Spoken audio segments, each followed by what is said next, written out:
नमस्कार, मैं हूं दीपक चौरसिया और आज हम आपके लिए लेकर आए हैं एक सनसनीखेज खुलासा जिसे देखकर खुद आशाराम के भक्तों की आंखें भी खुली की खुली रह जाएंगी। आशाराम झूठे हैं, आशाराम पाखंडी हैं, ये इल्जाम आशाराम पर जोधपुर पुलिस के साथ साथ गुजरात पुलिस भी लगाती रही है।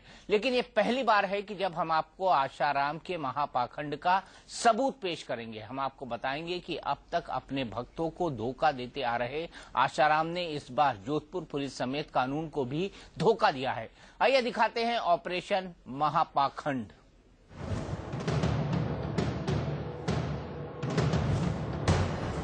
आज आसाराम राम राम चिल्लाएगा।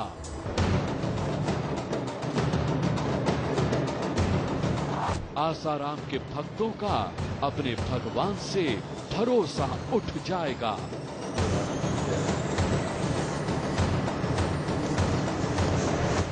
क्योंकि आज इंडिया न्यूज पर खुलेगा आसाराम के महापाखंड का महाराज।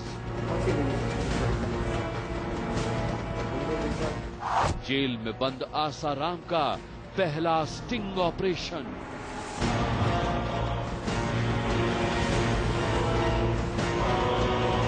अस्पताल में कैसे बैठकर कानून, पुलिस, भक्तों, देश सबकी आंखों में धूल झोंक रहा है आसाराम।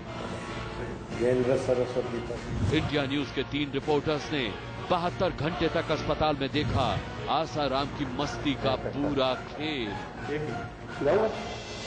120 मिनट के वीडियो में बंद आसाराम के महापाखंड का एक एक काला सच।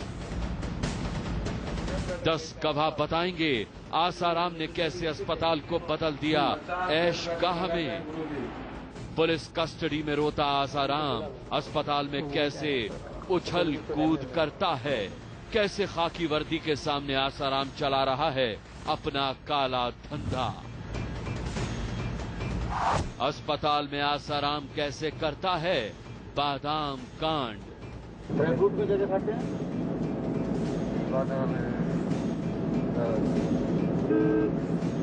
मालिश का शौकीन आसाराम कैसे अस्पताल में करवा रहा है मसाज पर मसाज।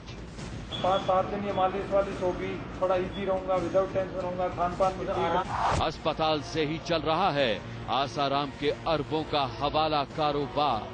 10,000 करोड़ में क्या है, 100 करोड़ दे दो, 10,000 करोड़ का जहाँ भी साइन कराना है करा दो, और 100 करोड़ में दे देता हूँ किसी मेरे को नहीं।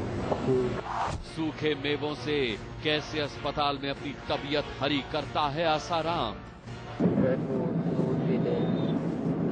कैसे खुलेआम अस्पताल में अपने नुस्खे बेच रहा है आसाराम। मैं अभी सैंपल लेके आया, एकदम सही है। अभी तो मुझे बोला कि आपकी बॉडी कम है कि मैं आपको ऐसे नुस्खा बताऊंगा कि आपकी बॉडी बन जाएगी। अस्पताल की सफेद दीवारों के बीच आसाराम का काला कारनामा। आसाराम के अंगूर प्रसाद के पूरे सच से आज उठेगा पर्दा। आज इंडिया न्यूज पर होगा आसाराम की बीमारी का इलाज।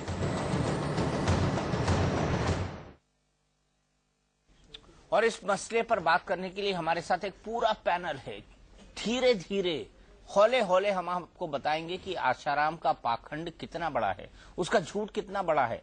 नाबालिग से यौन शोषण का आरोप है, बेल नहीं मिल रही, जेल में है, लेकिन उसके बावजूद भी मजे काट रहे हैं आशाराम। कोई बीमारी नहीं है लेकिन फिर भी अस्पताल में भर्ती हैं। इसी को परखने के लिए हमारे साथ डॉक्टर आलोक जैन है जो कि एक चेस्ट फिजिशियन है। हमारे साथ मेरे एडिटर क्राइम रवि शर्मा है जिन्होंने पूरा स्टिंग ऑपरेशन किया है। मेरे साथ वरिष्ठ पत्रकार अवधेश कुमार हैं।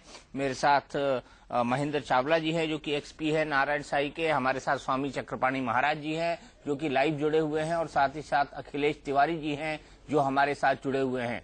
चक्रपाणी महाराज जी, सबसे पहले आपने देखा आशाराम का पाखंड, तबियत ठीक है, नुस्खे बता रहे हैं, उसके बावजूद भी अस्पताल में।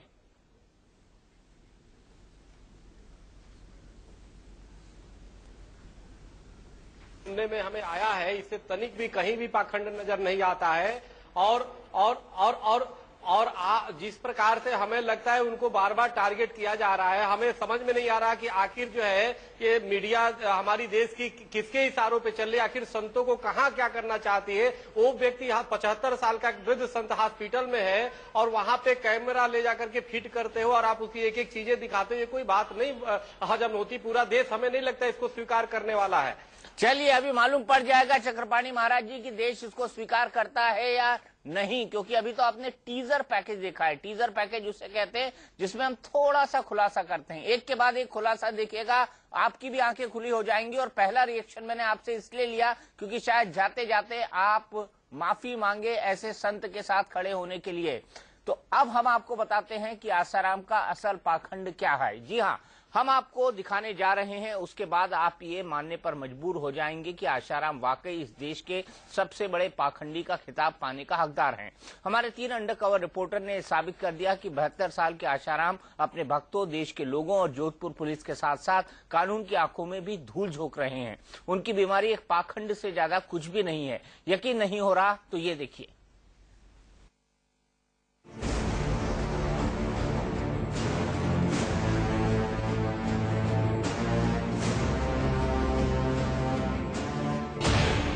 क्या धीमी चाल पाखंड नहीं था?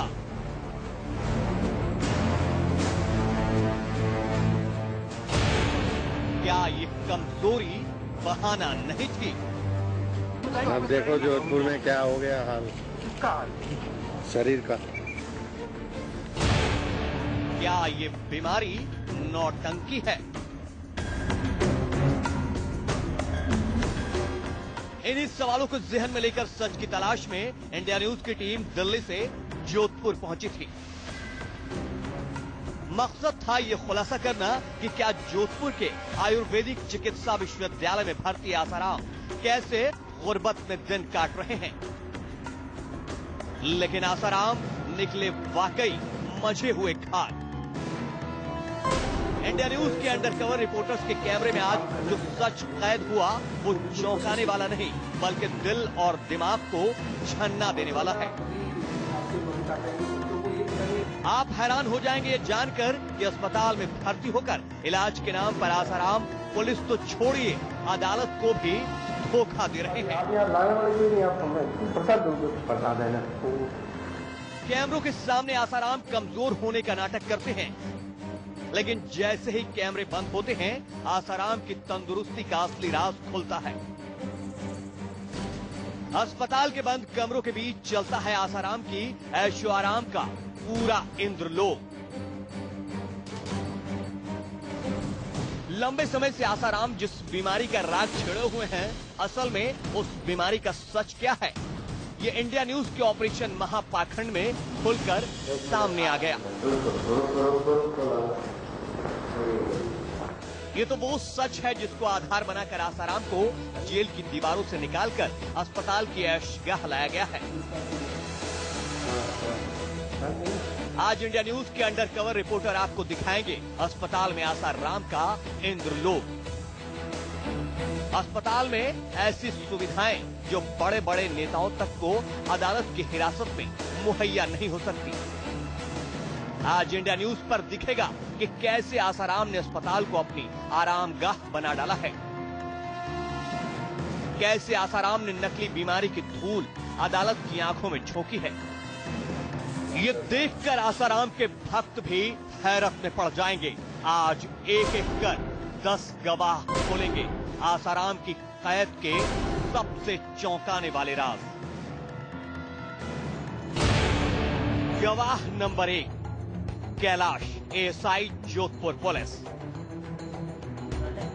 देखिए इस चेहरे को, ये शख्स वही है जिसके मातहत पुलिसकर्मी अस्पताल में आसाराम की सुरक्षा के लिए तैनात हैं।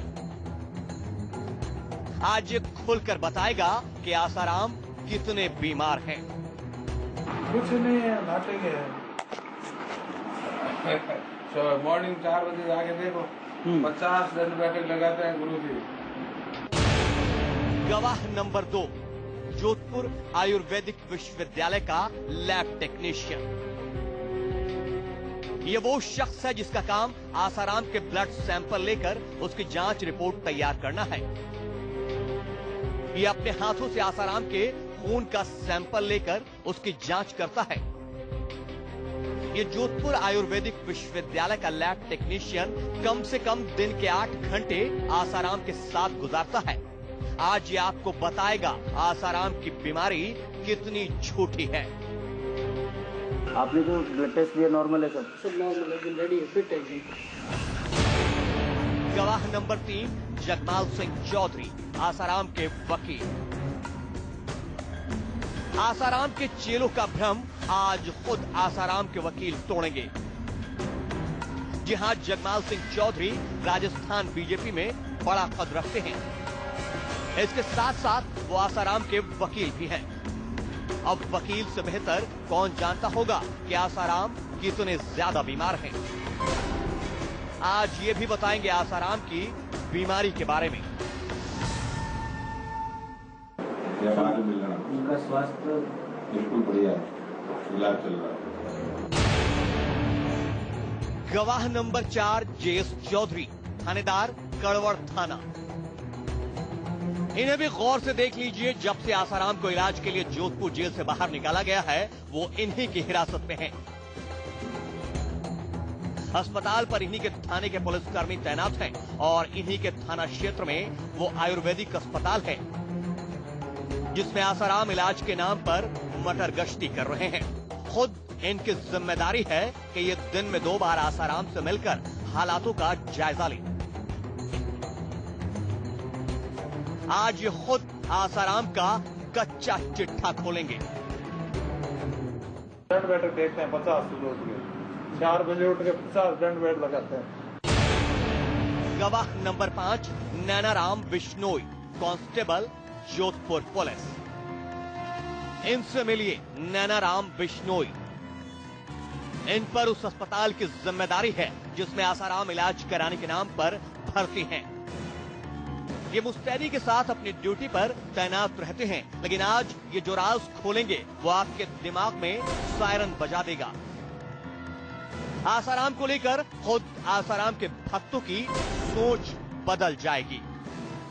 सही खराब, कोई खराब नहीं, बस मजे कर रहे हैं, कोई खराब नहीं। गवाह number 6 Ramkesh, constable, Jodhpur police. Nainaram के साथ अस्पताल में आसाराम की निगहबानी का काम रामकेश भी देखते हैं। पुलिस वाले हैं, तेज तर्रार हैं, आसाराम पर बारीक निगाह रखते हैं, लेकिन इनके सीने में आसाराम के कितने गहरे राज दफन हैं आप सोच भी नहीं सकते। आज इंडिया न्यूज के कैमरे पर वो सारे राज खुलेंगे। आसाराम अपनी आरामगाह में कैसे मौज कर रहे हैं जानकर यकीनन हैरत से आपका मुंह खुला रह जाएगा। भर्ती ऐसे ही है, यहाँ कोई तरह की दिक्कत नहीं, जेल तो जेल ही होते हैं, आप जानते हैं। गवाह नंबर 7 आसाराम का इलाज करने वाला डॉक्टर। इनसे मिलिए, ये वो डॉक्टर हैं जो आसाराम का इलाज कर रहे हैं। ये दिन में कई बार आसाराम की तबीयत की जांच परख करते हैं। आज ये खुद बताएंगे कि आसाराम कितने बड़े लंपट हैं। नहीं, ऐसा कंप्यूटर जांच के हिसाब से ब्लड प्रेशर वगैरह इस पर लिख के पड़ता है। गवाह number 8 Harkesh, constable, Jodhpur police. Harkesh वो सिपाही है जो हिफाजत के लिए अस्पताल में भर्ती आसाराम के बराबर वाले बेड पर सोता है। आज ये भी बोलेगा। हरकेश आपको आसाराम के बारे में वो बातें बताएगा जो कोई सोच भी नहीं सकता। इनके अलावा भी हमारे पास कई और गवाह हैं जो आसाराम के फरेब के राज खोलेंगे। आज वाकई बड़ा खुलासा होने वाला है। आज आसाराम के पाखंड के साम्राज्य की जड़ें हिल जाने वाली हैं। आसाराम ने दुनिया को धोखा दिया, कानून तक को धोखा दिया, लेकिन इंडिया न्यूज के कैमरे को धोखा देना आसान नहीं था। आज हमारा कैमरा आपको आसाराम का हर एक सनसनीखेज सच दिखाएगा। हम आपको अस्पताल में आसाराम की आरामगाह भी दिखाएंगे, आसान नहीं था। आज हमारा कैमरा आपको आसाराम का हर एक सनसनीखेज सच दिखाएगा। हम आपको अस्पताल में आसाराम की आरामगाह भी दिखाएंगे। बस देखते रहिए ऑपरेशन महापाखंड। जोधपुर से ललित सिंह और मनोज वर्मा के साथ रवि शर्मा, इंडिया न्यूज।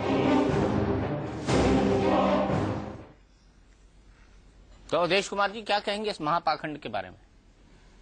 देखिए दीपक जी, ऐसा है कि आप ये मान के चलते हैं कि आसाराम जो है वो संत नहीं है, वो पाखंडी हैं, वो धूर्त हैं, और आपका एकदम दृढ़ विश्वास है कि ये उसी दृष्टि से। मेरा विश्वास नहीं, कैमरे का विश्वास है सर, ये कैमरे का विश्वास है। कैमरा सब कुछ बोलता है, कैमरा भी बोलता है।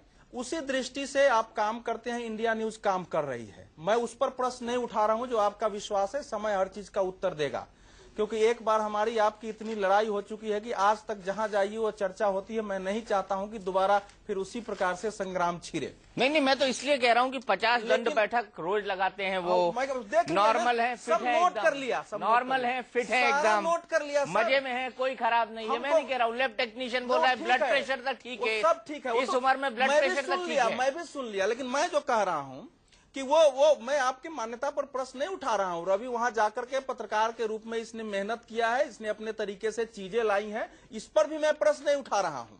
मेरा, चूंकि मैं एक तटस्थ हूं, न आसाराम जी से मेरा कोई लेना देना है, न मेरा परिचय है, मेरा तो उनके शिष्यों से बहस के दौरान ही परिचय हुआ है। इसलिए मैं जो भी बोलूंगा एक तटस्थ विश्लेषक के रूप में। अभी तक जितना उसमें दिखाया गया है, उसमें यह बात साफ है कि वो उतने बीमार दिख नहीं रहे हैं। इसमें मुझे कहीं कोई डाउट नहीं है आपके इससे। ये थोड़े बहाना क्यों? नहीं, सुन लीजिए, कोर्ट के सामने बहाना क्यों? लेकिन चिकित्सा का बहाना क्यों? बीमारी का बहाना क्यों? ऐसा है कि एक साधु और झूठ, मैं एक साधु और झूठ। नहीं, मैं एक सार्वजनिक जीवन का व्यक्ति हूं। मैं ऐसे सैकड़ों लोगों को जानता हूं जिनके टेस्ट में बिल्कुल 100% परफेक्ट आते हैं, लेकिन वो कई बार अस्वस्थ होते हैं। तो ये नहीं थ्योरी है डॉक्टर साहब, ये नहीं थ्योरी है। ये स्थिति मैं बहुत सारे लोगों को डॉक्टर साहब, ये नहीं थ्योरी है, ये नहीं थ्योरी है कि टेस्ट 100% ठीक है, लेकिन आदमी अस्वस्थ है। वो बीमार रहते हैं। देखिए मेरे शरीर में कितना दर्द है, ये कोई टेस्ट नहीं बता सकता है। आपको बता रहा हूं, दुनिया में मेरे मन में तनाव चल रहा है, वो कितना स्ट्रेस है, वो भी किसी टेस्ट के हाथ की चीज नहीं होती है। तो मैं उनको सर्टिफिकेट नहीं दे रहा हूं। इसमें CT scan, chest X-rays, ECG, ये इतने इन्वेस्टिगेशंस होते हैं कि जो हमारे को प्रॉपरली बता सकते हैं कि भाई कोई प्लूराइटिस तो नहीं है, कोई ईसीजी तो नहीं है, कोई इस तरह की प्रॉब्लम नहीं है, वो हमारे सारे मेरे भी टेस्ट होते हैं। खैर, बहरहाल रवि, मैं सिर्फ ये जानना चाहूंगा कि ये पूरा का पूरा कहानी खुलकर कैसे आई कि आशाराम दरअसल बीमार नहीं है, वो बहाना बना रहे बीमारी का? देखिए, हमारे कुछ सूत्र थे दीपक जी, जो लगातार जोधपुर पुलिस में हैं और हम उनके संपर्क में थे, और उनसे बात छन कर लगातार आ रही थी कि वो बीमारी का बहाना बनाए हुए हैं, पूरी तरह से स्वस्थ हैं, अच्छे से खाते हैं, बल्कि अच्छे से ज्यादा अच्छा खाते हैं। मतलब वो एक बार तो ऐसी बात हुई हमारी कि 1 दर्जन केले एक बार में खा जाते हैं। मैं हैरान हुआ इस बात पर, 1 दर्जन मैं हैरान हुआ इस बात पर दीपक जी। खाना भी होता है।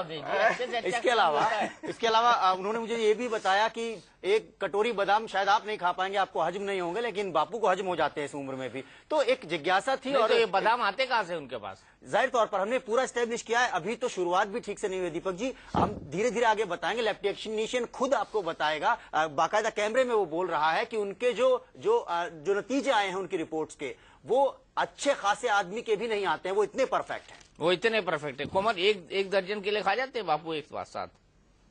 1 दर्जन केले की बात तो मुझे नहीं पता, लेकिन मुझे जरूर पता है कि बापूजी की तबीयत काफी दिनों से खराब थी और बापूजी एक ही टाइम भोजन कर रहे थे और दलिया और दूध ले रहे थे। अब आप दलिया और दूध को मानेंगे कि बहुत हृष्ट-पुष्ट भोजन है क्या ये? नहीं, बादाम की बात करें भाई, 1 कटोरी बादाम कहाँ से आता है अभी दिखाएंगे हम आपको हमारे स्टिंग ऑपरेशन। वो दलिया और दूध नहीं मिला सर? अगर हमको बादाम मिला हमारी रिपोर्ट में, मिलना चाहिए। दूसरी बात हमको बादाम मिला, बादाम दिखाएंगे आपको, बादाम मैन चावला दलिया और दूध खाते हैं, लेकिन उसमें घी कितना डाला है, बादाम कितना डाला है, काजू कितना डाला है, केसर कितना डाला है, इतना दलिया नहीं होता, इतना दलिया नहीं होता। तो किचन कैबिनेट के भाई,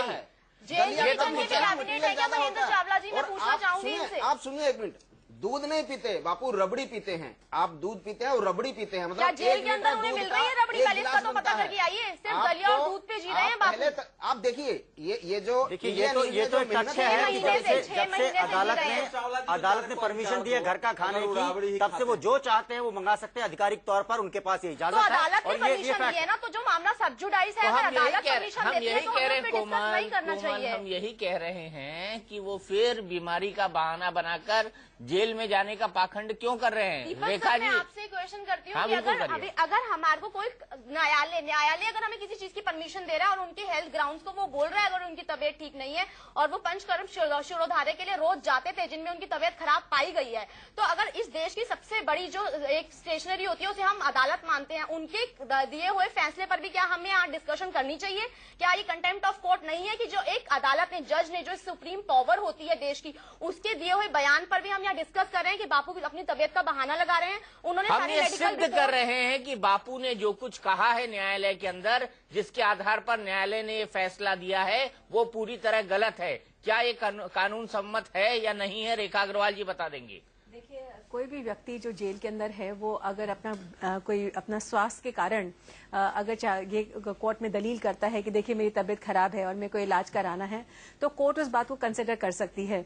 ये तो हर व्यक्ति को अधिकार है, चाहे वो आसाराम हो चाहे कोई आम आदमी हो।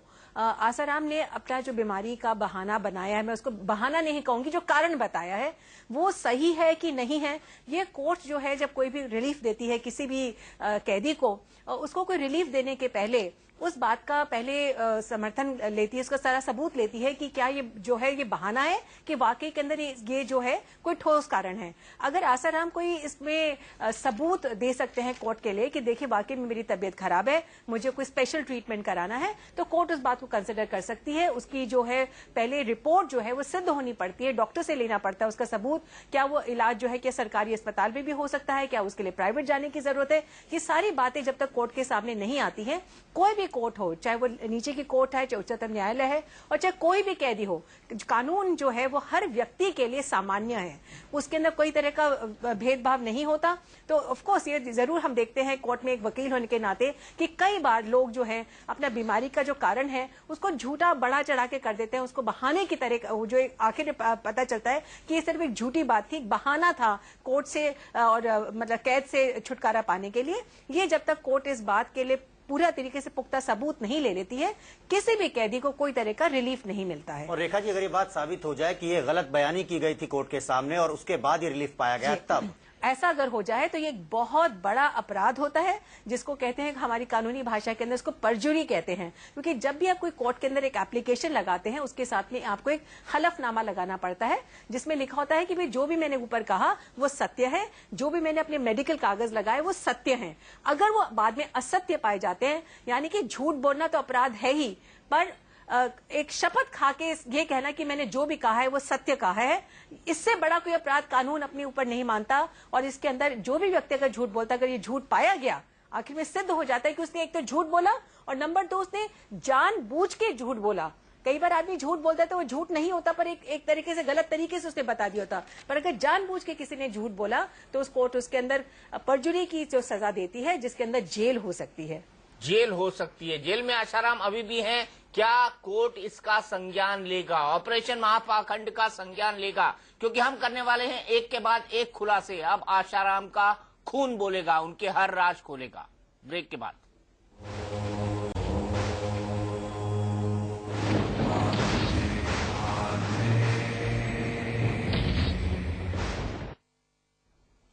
अब परत दर परत आशाराम के पाखंड का पर्दाफाश करने वाला ऑपरेशन महापाखंड देखते जाइए। सबसे पहले हम आपको सुनवाते हैं उस पुलिस अफसर की जुबानी जो आशाराम की हिफाजत में दिन रात लगे हैं। आशाराम ने बीमारी की नौटंकी कर भले ही अदालत को गुमराह कर डाला हो, लेकिन जोधपुर पुलिस के उस अफसर को धोखा नहीं दिया जा सकता।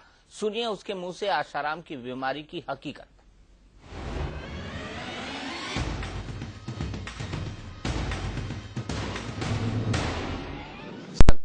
सुनिए उसके मुंह से आशाराम की बीमारी की हकीकत।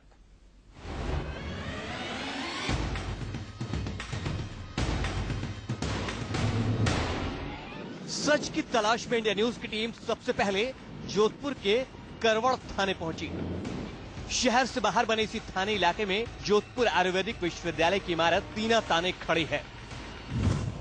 इस इमारत में आसाराम का कथित तौर पर गंभीर बीमारी का इलाज चल रहा है।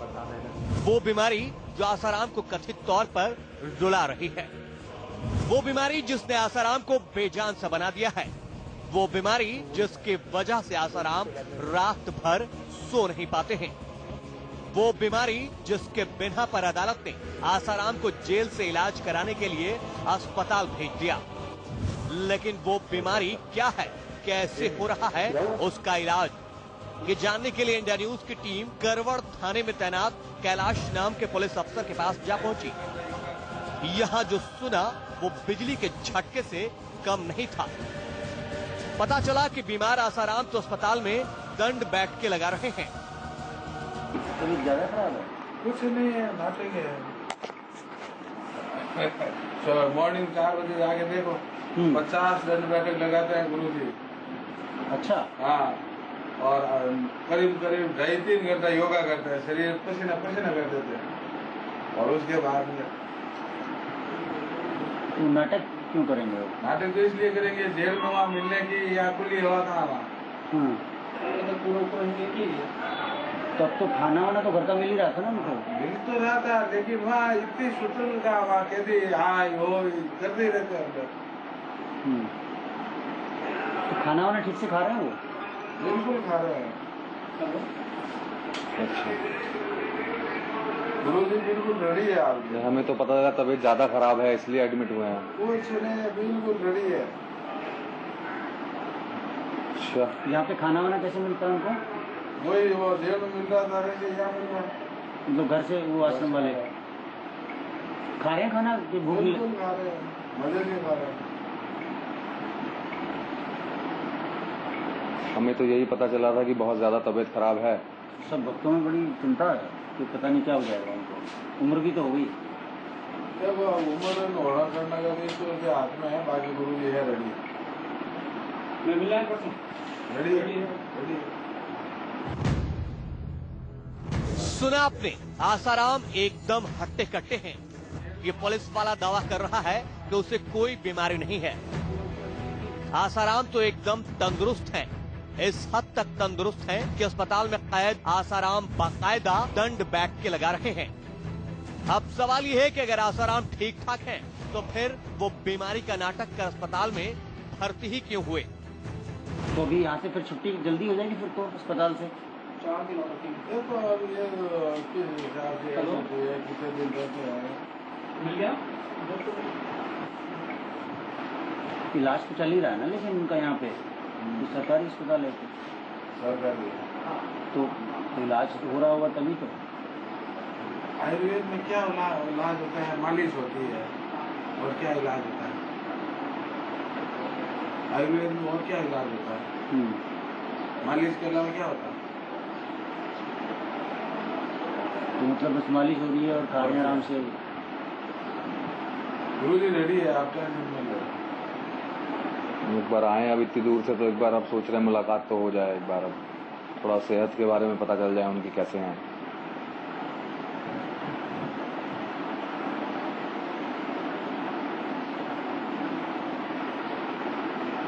तो निगरानी तो आप ही की चौकी वाले करते होंगे ना वहाँ पे? नहीं, जेल की गाड़ी।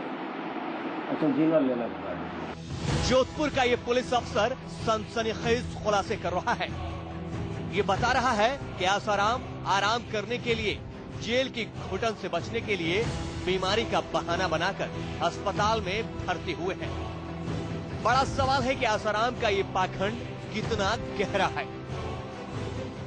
नहीं, लेकिन जैसे आरोप है वैसा नहीं लगता सच होगा।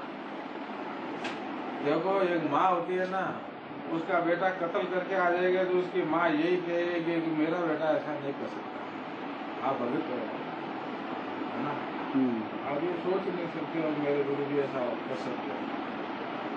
अब आप कह रहे, क्योंकि सबसे ज्यादा हैरानी इस बात पे होती है कि वो हमको लगातार बताते कि स्वस्थ रहने के नुस्खे, वो खुद भी बीमार होगा, ये बात अपने आप में अजीब है। तो इसलिए लगता है भक्तों को कि या तो एकदम ही तो मुश्किल बीमारी आ गई है। आप मिले हैं उनसे? नहीं मिलते हैं। अच्छा, अभी मुलाकात हुई आपकी? तो क्या बात करते हैं, कुछ कहते हैं क्या? नहीं, हम दूसरी की बात क्यों करें उनसे? नहीं, जब भी आप देखते हो उसे रेडी है। अब तो आवाज देके बुलाते, अब तो नहीं जाते, पास में नहीं जाते, हमें क्या लगना है नहीं। वैसे स्वस्थ हैं वो एकदम? बिल्कुल रेडी है।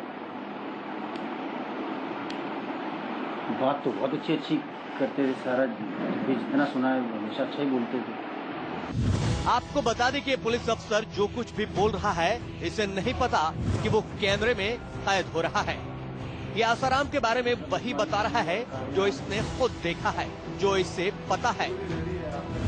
और एक बात पर आपने भी गौर किया होगा कि वो आसाराम की बीमारी को लेकर एकदम डटे हुए जवाब दे रहा है,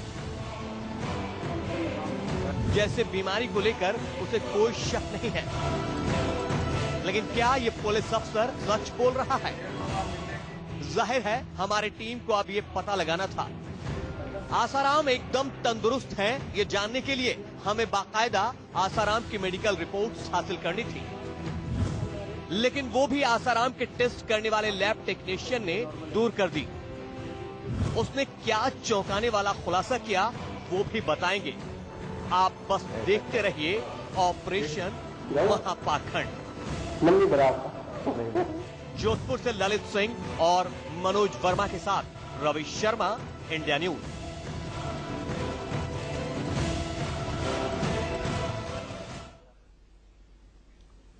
अभी तो आपने थोड़ा सुना, थोड़ा देखा, बहुत कुछ देखना बाकी है और इसी पर महाबहस होगी। हमारे साथ एक बड़ा पैनल है। हमारे साथ हैं केशवानंद जी महाराज, हमारे साथ हैं रेखा अग्रवाल जी वरिष्ठ वकील, हमारे साथ हैं डॉक्टर आलोक जैन जो कि फिजिशियन हैं, हमारे साथ हैं कोमल जो कि आशाराम जी की फॉलोअर हैं, हमारे साथ एडिटर क्राइम रवि शर्मा मौजूद हैं, हमारे साथ अवधेश कुमार जी हैं, हमारे साथ महेंद्र चावला हैं XPA नारायण साईं के, हमारे साथ स्वामी चक्रपाणी जी महाराज हैं अध्यक्ष संत महासभा के, हमारे साथ अखिलेश तिवारी है जो कि आशाराम जी के फॉलोअर है। लेकिन उससे पहले देख लेते हैं कि आशाराम ने बीमारी का तगड़ा पाखंड रचा था, वो इसमें कामयाब भी हो गए, लेकिन मामला गड़बड़ा गया। इंडिया न्यूज के कैमरे पर सच सामना आ गया। वैसे चौंकिए मत, अभी तो ठीक से शुरुआत भी नहीं हुई है। अभी तो आपके सामने ऐसे ऐसे खुलासे होंगे कि आशाराम तो क्या, उनके भक्तों तक को पसीना आ जाएगा। तो आइए देखते हैं अगले गवाह की इंडिया न्यूज पर कैमरे पर गवाही।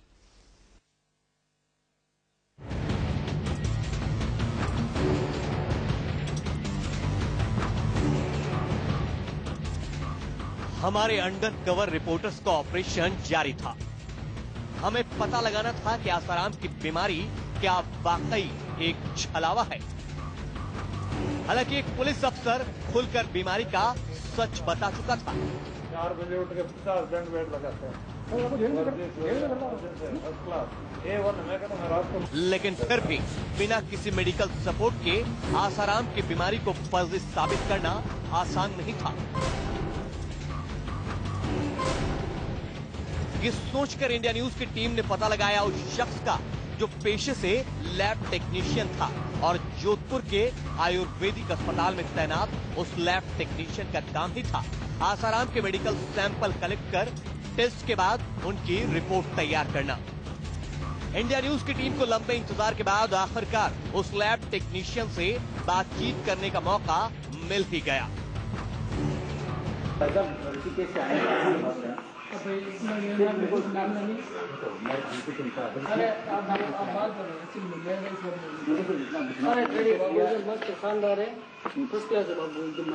आपने जो ब्लड टेस्ट लिया नॉर्मल है? सब नॉर्मल है, एकदम रेडी है, फिट है एकदम। आज जो सारे टेस्ट किए ना सब नॉर्मल है, एकदम फिट है। ब्लड रिपोर्ट कैसी आई है? मैंने खुद ने जांच की, एकदम फिट है, कोई प्रॉब्लम नहीं, एकदम फिट है। पेशाब में कोई तकलीफ नहीं और ब्लड में भी कोई प्रॉब्लम नहीं, फिट है एकदम।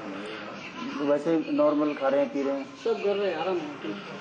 आपकी बात तो हुई होगी, एकदम ठीक से बात कर रहे हैं। जाके आए, सैंपल लेके आए, ठीक से बात कर रहे हैं। सही है एकदम, कोई प्रॉब्लम नहीं। ठीक है। खुद गप्पा मारता आप मिले थे आप भी? हाँ। अच्छा, आराम से गप मारे, आराम है। दुनिया में झूठ बोल रखा है दादी ने कि बीमार है। नहीं है, बीमार सही है एकदम। ओके। ये वही लैब टेक्नीशियन था जिसने बातचीत की सुबह ही आसाराम बापू का ब्लड सैंपल लेकर उन पर टेस्ट किए थे। टेस्ट के बाद इसी ने बाकायदा आसाराम की लंबी चौड़ी मेडिकल रिपोर्ट तैयार की थी। लेकिन इस शख्स का भी यही दावा है कि आसाराम एकदम फिट हैं। उन्हें कोई बीमारी नहीं है, कोई दिक्कत नहीं है। हर टेस्ट की रिपोर्ट नॉर्मल आई है और आसाराम किसी घोड़े की तरह तंदुरुस्त हैं। हमने बात आगे बढ़ाई। हमारे साथ तो धोखा ना भक्तों के, हम लोग सब परेशान हो रहे थे दूर से आके। अभी देखो मैं आज बोलता झूठ नहीं बोलना चाहिए, आपको झूठ बोल रहा है। मैं अभी सैंपल लेके आया, एकदम सही है। अभी तो मुझे बोला कि आपकी बॉडी कम है, कि मैं आपको ऐसे मुझको बताऊंगा कि आपकी बॉडी बन जाएगी। आपको बोले ऐसे टेस्ट एकदम नॉर्मल आ रहे कि जो ऐसे नॉर्मल आदमी है उसके भी नहीं आ रहे, एकदम फिट है। अच्छा, तो उनकी जांच कौन कर रहे हैं वैसे? आप यहाँ कौन डॉक्टर साहब देखते हैं उनको? ये तो चाहिए डॉक्टर साहब वो देख रहे हैं। सही है, फिट है बाबूजी, आपके रेडी है, फिट है। सुना आपने, ये लैब टेक्नीशियन आसाराम की ब्लड रिपोर्ट पर भौचक्का है। इसका कहना है कि आसाराम मेडिकली एकदम फिट हैं। इतने फिट कि आमतौर पर साधारण स्वस्थ आदमी की ब्लड रिपोर्ट में भी इतने शानदार नतीजे नहीं आते हैं। एक बार फिर से सुनिए कि कैसे ये लैब टेक्नीशियन आसाराम की बीमारी को एक पाखंड बता रहा है। हमारे साथ तो धोखा ना भक्तों के, हम लोग सब परेशान हो रहे थे दूर से आके। अभी देखो मैं आज बोलता झूठ नहीं बोलना चाहिए, आपको झूठ बोल रहा है। मैं अभी सैंपल लेके आया, एकदम सही है। अभी तो मुझे बोला कि आपकी बॉडी कम है, कि मैं आपको ऐसे मुझको बताऊंगा कि आपकी बॉडी बन जाएगी। आपको बोले ऐसे टेस्ट एकदम नॉर्मल आ रहे कि जो ऐसे नॉर्मल आदमी है उसके भी नहीं आ रहे, एकदम फिट है। अच्छा, जाहिर है ये एक लैब टेक्नीशियन का बयान है।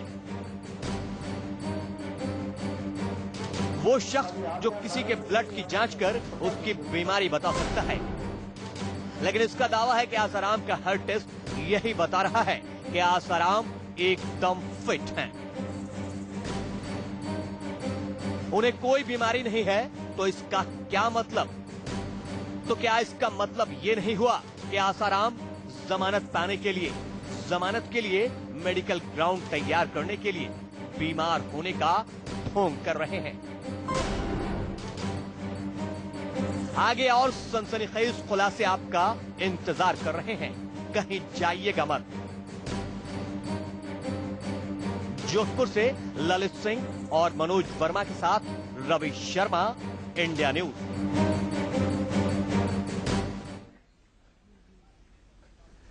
तो बिल्कुल फिट है आशाराम बापू। और सीधे चलते हैं चक्रपाणी महाराज जी के पास। चक्रपाणी महाराज जी इतने फिट हैं कि एक आम इंसान आप और मैं भी उतने फिट नहीं है। देखो, सबसे पहले मैं बताना चाहता हूं दीपक जी, ये फिट है की बात है, थे नहीं। आज करीबन 10 दिन हो गए हॉस्पिटल गए। अब क्या चाहते हो? अब जो है 10 दिन में कोई ठीक नहीं होगा। और जहां तक बात है, तो ठीक है, मरीज जाता है तो फिर जेल चले जाना चाहिए कल उनको स्वेच्छा से। और दूसरी बात, और सुनो पर मेरी बात, स्वेच्छा से जेल चले जाना चाहिए उनको। दिखा रहे हो 4 बजे ठीक हो गया हूँ। अरे मेरी बात तो सुनो ना भाई, मैं ठीक हो गया, मुझे जेल भेज दो। 4 बजे उठना पाखंड नहीं है। 50 दंड बैठक करना क्या पाखंड है? क्या नॉर्मल होना पाखंड है? मालिश कराना पाखंड है? केला खाना पाखंड है? दूध पीना पाखंड है? बादाम खाना, रबड़ी खाना पाखंड है? क्या ये पाखंड में है? झूठ बोल के अस्पताल में भर्ती होना पाखंड है दीपक जी। झूठ बोलकर अस्पताल में भर्ती होना पाखंड है चक्रपाणी जी महाराज। अरे सुनो, एक कहावत है, एक तमाम बातों के जवाब में मेरी बात सुनिए। आप कह रहे हैं कि वो ठीक हो गए 10 दिन के बाद। कल तारीख थी उनकी, वो अदालत में नहीं गए। उनके वकील ने वहाँ पर यह डाला है कि उनकी तबीयत ठीक नहीं है, वो अदालत आने के लायक नहीं है। अरे एक मिनट सुनो, अरे आप बात को सुन लीजिए चक्रपाणी जी, बात को सुन लीजिए।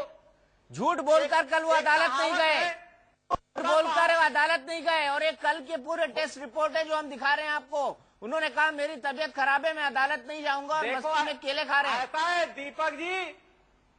दीपक जी, खोदा पहाड़ निकली चूहिया, यहाँ तो कुछ नहीं निकल रहा है। आप हवा उड़ाते रहो, 2 घंटे देश का समय बर्बाद कर रहे हो। इससे अच्छा किसी संत का प्रवचन कराते तो देश आनंद लेके सुनता। राम नाम आपका प्रवचन चल तो रहा है, आपका प्रवचन चल तो रहा है और एक दूसरे संत का प्रवचन में दिखा रहा हूँ। नहीं तो प्रवचन में यही है कि सुनो, 14वीं की चाँद हो, आबताब हो, बापू जो भी हो, खुदा की कसम लाजवाब हो। लाजवाब है, जो 12 केले एक साथ खा जाए वो बिल्कुल लाजवाब होगा।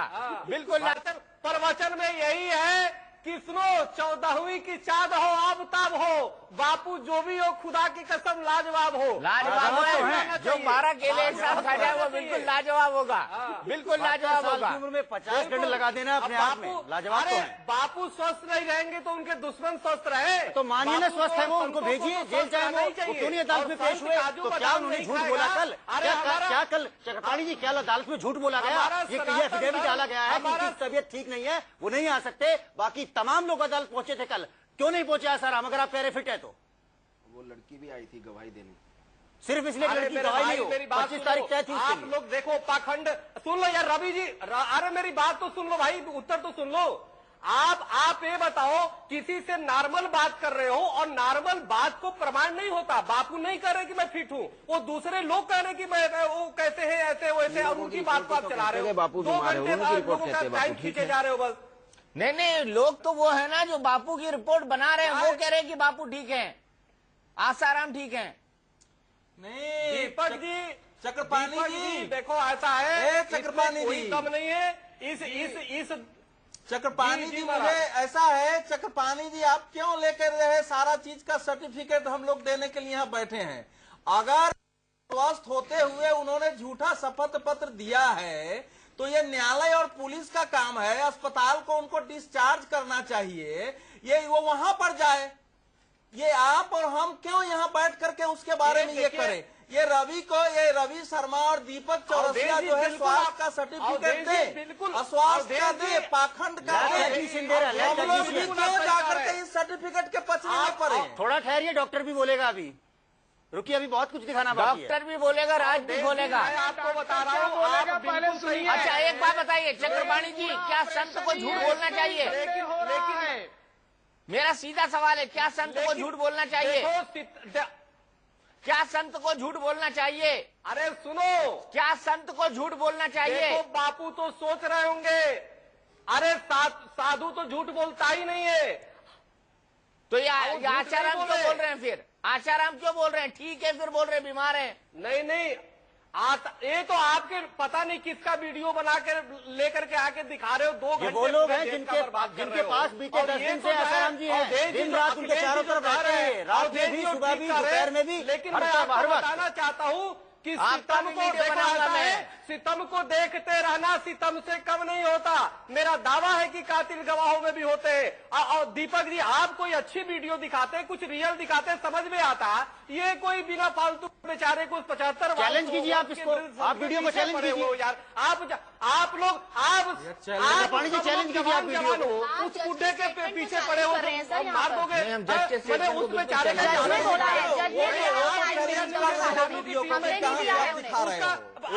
दीपक जी आप लोग जवानों की टीम है, उस 75 साल के वृद्ध के जान लेकर के शांत बैठोगे, ये कोई बात है? अरे तो हमने बोला था उनसे नाबालिग का यौन शोषण करे जाकर और जेल जाएं। सनातन धर्म ने बोला था कि ऐसी हरकतें करके जेल जाएं। सनातन धर्म ने उनसे कहा था ऐसी हरकतें करके जेल जाएं। हमसे सुनो, एक वो तो सोचते होंगे सिर्फ उनकी सच्चाई जो है, संतों की सच्चाई आजकल पाप हो गई है आप लोग की निगाहों में, और इसलिए जो है ना आप लोग उसको किसी तरह से भोले भाले संतों का स्टिंग ऑपरेशन करते हो, फंसाते हो। 7 महीने से आप पीछे पीछे घूम रहे बापू के, क्यों नहीं आपको सबूत लेकर आए अब तक? अदालत तो एक सबूत मांग रही है बस। पॉक्सो में तो इतना ही कहा गया है कि आप अपनी सफाई पेश कर दो, एक सबूत क्यों नहीं ला पाए आप? सर्टिफिकेट दे रहे हैं, झूठे सर्टिफिकेट प्रोड्यूस कर रहे हैं। उसको चैन से केले नहीं खाने देते, बादाम केले खाइए, सच बोल के खाइए, कौन मना करता है? अब तुम चाहते, अरे सनातन धर्म, अरे आप चिंता मत करिए, मैं केले भिजवा दूंगा। नहीं है वहाँ खाए जाते हैं, केला दिक्कत नहीं है, केले कहीं से भी चले जाएंगे, लेकिन सवाल केले खाने वाले का है। केले और बादाम पे चक्रपाणी जी मेरी आपसे एक प्रार्थना है कि हमें आश्रम में बापू सुनिए चक्रपाणी जी सुनिए, आप सुनिए 1 मिनट। चक्रपाणी जी सुनिए, आप इस पाखंड पे सुनिए तो सही, आप निर्णय दीजिए पाखंड है कि नहीं। आप मेरी प्रार्थना सुनिए एक बार। 75 साल के बेचारे संत के यार पीछे पड़े हुए हो आप लोग, आप सुनिए तो सही एक बार सुनिए। बापू हमें आश्रम में कहते थे कि ब्रह्मचारी को बकरी का दूध पीना चाहिए, बादाम नहीं खाना चाहिए, केले नहीं खाने चाहिए, और वो तमाम चीजें बापू खा रहे हैं। फिर आप कहते हो कि वो पाखंड नहीं कर रहे हैं। हमें उपदेश देते थे। महेंद्र चावला, आप हॉस्पिटल में जाते हो, डॉक्टर कहता है ये नहीं खाना वो नहीं खाना, तो आप डॉक्टर से ये कहोगे कि तुम डॉक्टर नहीं खाएगा अपने घर जाके वो बादाम और केले भी नहीं खाएगा डॉक्टर? आप कैसी बातें कर रहे हैं? आप अगर आश्रम में गए तो आप आश्रम के नियम फॉलो करेंगे, हॉस्पिटल गए तो हॉस्पिटल के नियम फॉलो करेंगे। जीवन चरित्र की आ रही है, ना करें। सवाल यहाँ पर ये है, हॉस्पिटल जाते हैं डॉक्टर तुमने मेरे से मना किया कि आलू नहीं खाना, आलू मत खाना, नहीं होती है। केशवानंद जी, आप जब जाते हैं, नहीं, मेरा एक बड़ा सीधा सवाल है जी कि क्या एक संत को अदालत में झूठी बातें कहनी चाहिए कि मैं बीमार हूं जबकि वो बीमार ना हो? देखिए, मैं हेल्थ के लिए सबसे पहले मैं ये कहूंगा कि मैं इंसान खुद बना सकता है कि मैं हेल्थी हूं या नहीं हूं। कोई डॉक्टर नहीं कह सकता कि सर्टिफिकेट नहीं दे सकता कि आप हेल्दी हैं या नहीं है। बहुत सारे लोग ऐसे हैं जो बीमार साहब से पूछ लेते हैं। डॉक्टर साहब भी बैठे हुए, डॉक्टर साहब से बात कर लेना। आप देखिए, कोई व्यक्ति, बहुत सारे लोग हैं, डॉक्टर साहब भी यहाँ बैठे हैं कि उनकी बहुत सारी रिपोर्ट्स नॉर्मल्स आती हैं, उनका इतनी सारी प्रॉब्लम्स नहीं होती, लेकिन एक व्यक्ति फिर भी बेड से नहीं उठ सकता। तो ऐसा नहीं होता। हम अपने आप से जानते हैं। समटाइम्स आपके सिर में दर्द होता है तो आप जानते हैं, उसके लिए कोई पैरामीटर नहीं है कि कितना सिर में दर्द हो रहा है, वो आप जानते हैं जब आप भुगत रहे हैं। तो उस चीज के लिए मैं किसी को सर्टिफिकेट देने के लिए नहीं बैठा ना, बापू आसाराम को मैं सर्टिफिकेट दे सकता हूँ और ना आप दे सकते हैं। दे दिया आपने तो। एक प्रश्न जरूर उठता है यहाँ पे, दे दिया आपने सर्टिफिकेट, तो दे दिया नहीं, एक प्रश्न जरूर उठता है दीपक जी यहाँ पे, क्या किसी व्यक्ति की मेडिकल रिपोर्ट को दुनिया के सामने शेयर करना क्या ये कानूनन अपराध है या नहीं है? इस देश का मैं कानून नहीं जानता, बिल्कुल नहीं है या नहीं है, बिल्कुल नहीं, कोई कानूनन अपराध नहीं है, कोई कानूनन अपराध नहीं है। रेखा अग्रवाल जी इसका जवाब देंगी। मुझे एक छोटा सा ब्रेक लेना है, ब्रेक के बाद हम दिखाएंगे राजस्थान पुलिस के एक बहुत बड़े अफसर का खुलासा जो कहेगा कि बापू वाकई है महापाखंडी।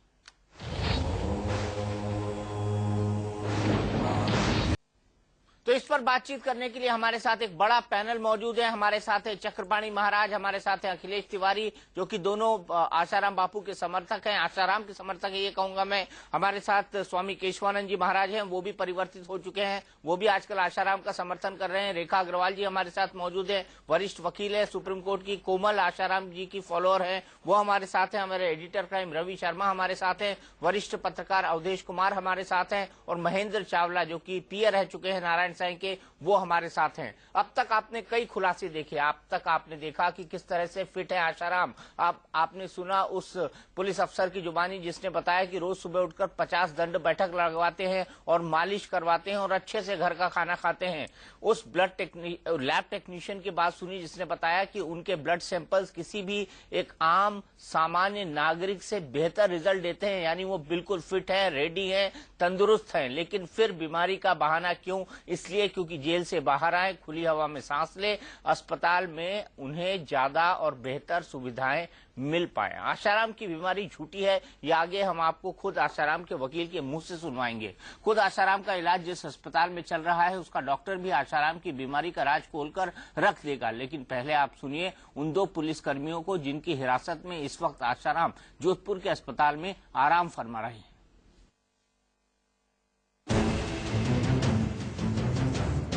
आसाराम के भक्त बनकर जोधपुर में यहाँ वहाँ घूम रहे इंडिया न्यूज के अंडर कवर रिपोर्टर अब सच जान चुके थे। बस कुरेद कर सच की गहराई में पहुंचना था। लिहाजा इंडिया न्यूज की टीम एक बार फिर से जोधपुर के उसी आयुर्वेदिक अस्पताल पहुंची जहां आसाराम का अदालत के आदेश पर इलाज चल रहा है। यहाँ हमारी मुलाकात जोधपुर पुलिस के 2 कांस्टेबल से हुई। ये दोनों ही वो कांस्टेबल हैं जो लगातार आसाराम पर निगाह रखते हैं, लेकिन इनसे जो कुछ पता चला वो तो और भी हैरान करने वाला था। इनके मुताबिक अस्पताल आसाराम के लिए आरामगाह बन चुका है। तो वैसे तबीयत बहुत खराब हो गई थी? कोई खराब नहीं, बस मजे कर रहे हैं, कोई खराब नहीं। यही भर्ती में रेस्ट करने के लिए ऐसे थोड़ी भी भर्ती कर, अरे मिल गया इनको, कुछ क्या खराब है? नहीं, पर ऐसे कैसे भर्ती कर लेगा? अस्पताल तो सरकारी है। सब कुछ होता है दुनिया में, सब कुछ होता है। भर्ती ऐसे ही है, यहाँ कोई तरह की दिक्कत नहीं। जेल तो जेल ही होते हैं, आप जानते हैं, चाहे उसमें गरीब हो चाहे पैसे वाले हो। और वहाँ भी ये वीआईपी ग्रेड कोटे में ही रहते हैं। ये जो वीआईपी होता है ना, जो आप ऐसे चले जाता कोई जेल के अंदर, तो वीआईपी ही जेल सुविधाएं मिलती है। तो जैसा भक्तों में तो सबने फैला है कि बहुत गंभीर हालत है और अस्पताल में। और ये झूठी है ये पुलिस वाले साफ साफ बता रहे हैं कि आसाराम जो जुगाड़ से अस्पताल में भर्ती हुए हैं और आसाराम के बीमार होने में कोई हकीकत नहीं है। लेकिन क्या आसाराम इतने स्वस्थ हैं कि वो अस्पताल में मुंह अंधेरे उठकर दंड बैठक पेल सके? इसका जवाब भी हमें फौरन से पेशतर मिल गया। हम देखते हैं बाबा दंड बैठक लगाते हैं, खूब अपन पे नहीं लगती, दंड बैठक लगाते हैं। ये घंटे सिर टेक के वो शीर्षासन करते हैं, वो करते हैं, दंड बैठक लगाते हैं। बाबा आप अपन से थोड़ी होती है, टिप्स लगा सकते हैं अपन 50-50 बाबा लगाता है। खाना घर से आ ही रहे हैं, वो खबर है खाना वाना भी नहीं खा रहे हैं। नहीं खाना खा रहे हैं, 3 टाइम आ रहा है। वो चोरा है अमित यादव, वो आराम से खाना पीना ला रहा है। जाहिर है आसाराम को अस्पताल में कोई कमी नहीं है। उसके चेले लगातार उसकी सेवा में लगे हुए हैं। वो आसाराम के एक इशारे पर उसे वो हर चीज मुहैया करा रहे हैं जिसके आसाराम को तलब हो। और अपनी सेवा कराने के लिए आसाराम ने अपने कुछ भक्तों को भी अस्पताल में ही भर्ती करा रखा है। तो अभी और लोग भर्ती हैं, कुछ और भर्ती है, 2-4-5 है, 2 खड़ा हो तो साथ मिलते होंगे उनसे। ऐसे उसके दूर से ही कोई चेहरा देख सकते दर्शन। ऐसा कुछ नहीं है तो किसी को इसको पहचान है और किसी को जबरदस्ती छुट्टी दिला के किसी को भगा नहीं सकती। हॉस्पिटल है। अच्छा मेरे को भर्ती करा दीजिए, एक दिन के लिए शाम को चला जाऊंगा। इसके बाद बातचीत का रुख आसाराम को अस्पताल में हासिल सुख सुविधाओं की तरफ मुड़ गया। तो ठीक ही है तो फिर इलाज क्या होगा? आराम से बैठे, इधर आराम, सब सुविधा है, सब सुविधा है, आराम है, खाना आता है घर पे, खा लेते हैं, जेड जैसी दिक्कतें नहीं, घूम लेते हैं, फिर लेते हैं। इसलिए यहाँ पे एक आदमी संस्करण होते हैं ना, शरीर की मालिश वगैरह पूरे टेंशन नहीं है, सब कुछ नहीं। सरकारी अस्पताल है कि कैसे भर्ती कर लेगा? कोई बीमार नहीं, जब मैं ठीक ठाक हूँ, मैं बोलूँ डॉक्टर साहब मेरे को भर्ती कर ले, क्यों कर लेगा? जेल के आदमी को तो अगर कोई जेल में है तो वैसे भी नहीं करेगा ना। होते हैं अभी तक गरीबों को कोई नहीं करता, पैसे और कहीं भी भर्ती हो सकते हैं। साफ इशारा है कि आसाराम अपने पैसे और पावर का इस्तेमाल कर प्रशासन को अपने हिसाब से चला रहे हैं। वो अपने लिए सुख सुविधाएं हासिल कर रहे हैं और इसी प्लान के तहत वो जेल से अस्पताल पहुंचे हैं। आसाराम के इशारे पर आसाराम के चेले अस्पताल में जब चाहें भर्ती हो सकते हैं, आसाराम से मिलकर बातचीत कर सकते हैं और ये सब बाकायदा इंडिया न्यूज आपको तस्वीरों के जरिए दिखा रहा है। आगे और सनसनीखेज गवाहियां होंगी, खुद डॉक्टर बोलेंगे, खुद आसाराम के वकील आसाराम की फर्जी बीमारी का राज खोलेंगे। आप बस देखते रहिए ऑपरेशन महापाखंड। जोधपुर से ललित सिंह और मनोज वर्मा के साथ Ravi Sharma, India news.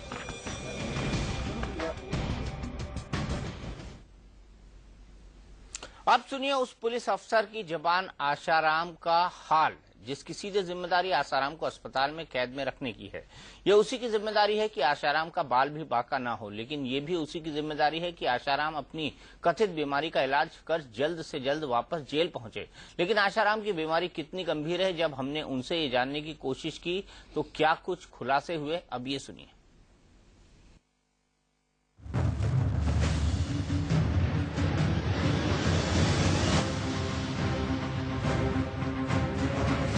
India news की पड़ताल लगातार जारी थी। हम आसाराम के हर झूठ का पर्दाफाश कर देना चाहते थे। अब इंडिया न्यूज के अंडर कवर रिपोर्टर मिले करवट थाने के इंचार्ज से। जी हां, ये वो थाना है जिस थाने के पुलिसकर्मी आसाराम की हिफाजत में अस्पताल में दिन रात ड्यूटी बजा रहे हैं। अब इस थाने के सबसे बड़े अफसर से ज्यादा आसाराम की हालत के बारे में कौन बता सकता था। लिहाजा कान खोलकर सुनिए आसाराम कितने बीमार हैं। इलाज होना चाह रहे हैं। मस्त है, बिल्कुल नहीं, कोई खराब नहीं। ऐसे एडमिट हुए तो भक्तों में तो बहुत घबराहट है ना थोड़ा आराम मिलता है जी, जेल में बिजी रहते हैं, इजी रहते हैं, खान पान भी ठीक रहता है, छोटी मोटी आयुर्वेदिक मालिश वालिश से राहत ही मिलती है, कोई नुकसान होता नहीं। ऐसे सीरियस दंड बैठक देखते हैं 50 से उठ के 4 बजे उठ के 50 दंड बैठ लगाते हैं। फर्स्ट क्लास A1 मैं कहता हूँ, रात को 9 बजे मिलते हैं। सुना आपने, थानेदार कह रहे हैं कि आसाराम बीमारी ठीक कराने नहीं बल्कि आराम हासिल करने के लिए अस्पताल में भर्ती हुए हैं। ये वही पुलिस अफसर हैं जो रोज रात आसाराम से मिलते हैं, उनका हालचाल पूछते हैं, ड्यूटी पर तैनात पुलिस कर्मियों से मिलते हैं और हालात की समीक्षा करते हैं। लेकिन आसाराम कितने बीमार हैं, ये बात इन्होंने दो टूक साफ कर दी। खाना खा रहे हैं बराबर 2 टाइम दलिया खिचड़ी फ्रूट लाता है, मिक्स हो रहा है पीछे वाला वो लेके आता है, 2 टाइम टिफिन आता है, रात को मच्छरदानी ला के देती, घूमते हैं अंदर। सुबह 4 बजे उठ के 2 घंटे वर्जिश करते हैं इस उम्र में भी।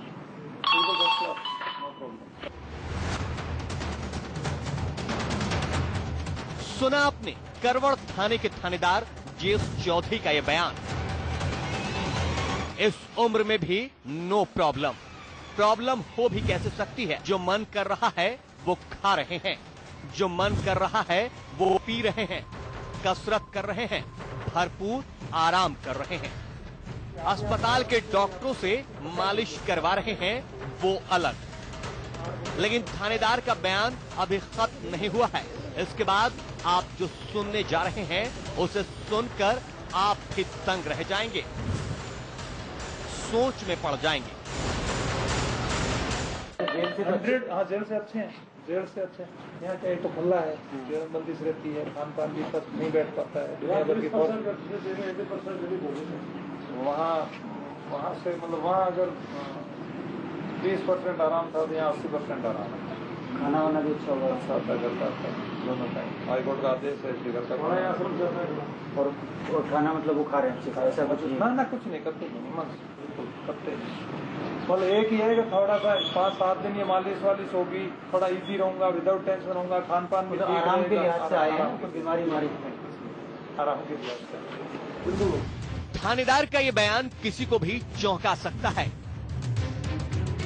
थानेदार से बात कर साफ हो गया कि क्यों आसाराम बीमारी का राग अलापते अलापते अस्पताल आ पहुंचे। थानेदार की माने तो जेल से अस्पताल आसाराम आराम फरमाने आए हैं। खाना घर से आ रहा है, जब मन करता है उठते हैं, जब मन करता है सोते हैं, और बीमारी कुछ है नहीं। गवाह अभी खत्म नहीं हुए हैं, पाखंड के हर रात पे उठेगा पर्दा। आप देखते रहें ऑपरेशन महापाखंड।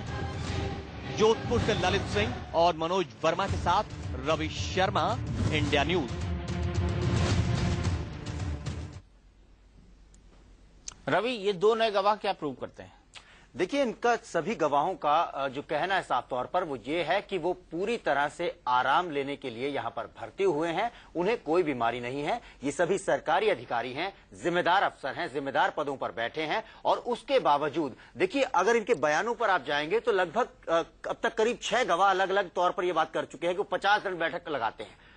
ये इत्तेफाक नहीं हो सकता है कि बिना इंटेंशन के, बिना इस जानकारी के कि कैमरा उनको रिकॉर्ड कर रहा है, वो लगातार बैठकों की बात करते हैं, खाने की बात करते हैं, एकदम फिट होने की बात करते हैं। फिट शब्द का इस्तेमाल इस पूरे स्टिंग में कितनी बार हुआ है, ये अपने आप में बताता है कि असल में हकीकत है क्या इस बीमारी की। दीपक जी और रवि, मुझे एक बात बताइए, आप बिल्कुल बताएंगे। आप लोगों को क्या आसाराम से कोई निजी दुश्मनी है? बिल्कुल नहीं, बिल्कुल नहीं। तो आप मुझे ये बताइए कि क्या आसाराम दुनिया के सबसे बड़े माफिया और अपराधी हैं कि अगर वो अस्पताल में गए हैं तो उसको जो है टेलीविजन पर, राष्ट्रीय टेलीविजन, देश का 4था नंबर के टेलीविजन पर, देश और विदेश में हम 2 घंटे इस प्रकार से कर रहे हैं।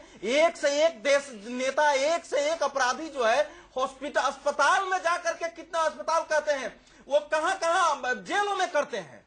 और अभी तक देखिए, मैं आया था कि भैया मेरा आसाराम जी से कोई लेना देना नहीं है, लेकिन अब एक पत्रकार के नाते रवि, मैं तुम्हारे इस समूचे स्टिंग को खारिज करता हूं, क्योंकि इससे अभी तक यह स्थापित नहीं हुआ है कि आसाराम बीमार है या नहीं है। कोई सरकारी पुलिस अफसर है या कोई वहां लैब टेक्नीशियन है, वो सत हरिश्चंद्र का पुत्र नहीं है कि उसकी बात को मैं स्वीकार कर लूं। तो आपकी बात क्यों स्वीकार कर ली जाए? 100% आपकी बात क्यों स्वीकार कर ली जाए? पत्रकारिता के मापदंड का अतिक्रमण है। मैं जवाब दे दूं अवधेश जी। आप पर पीड़ा उत्पीड़न के, आप पर पीड़ा उत्पीड़न के दोनों मैं जवाब दे दूं, मैं जवाब दे दूं। दीपक जी सुनिए।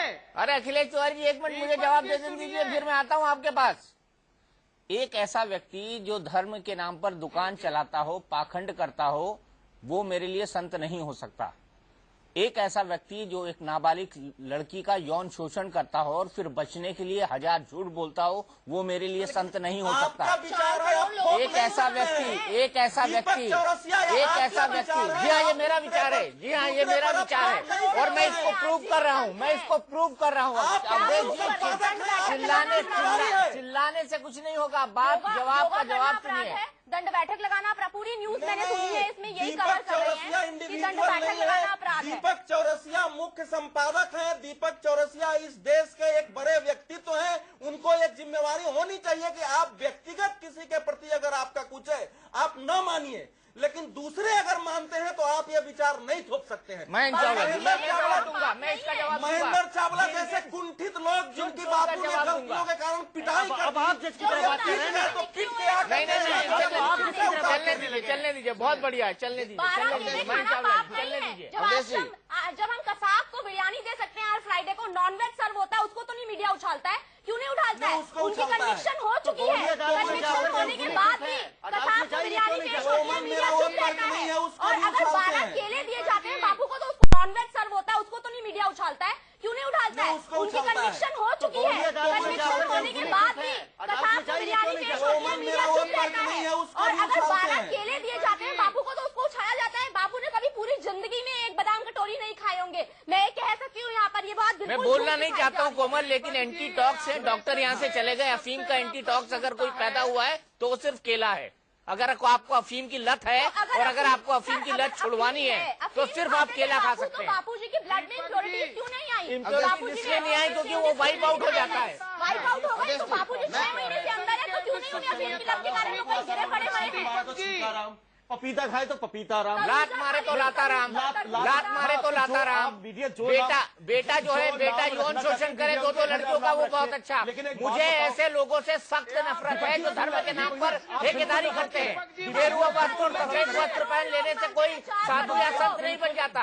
गेरुआ वस्त्र पहनने से कोई साधु या संत नहीं बन जाता। नफरत करने से कोई नहीं रोक रहा है, दूसरे की बात भी सुन रहे नहीं बनता है, ऐसी वो कोई भी गलत कार्य नहीं करने से बनता है। कुछ दिन पहले कपिल सिब्बल साहब ने एक बात कही थी कुछ आतंकवादी पकड़ने पे कि मेरा बेटा उनका फ्री केस लड़ेगा। ये उन्होंने साध्वी प्रज्ञा के लिए क्यों नहीं बोला?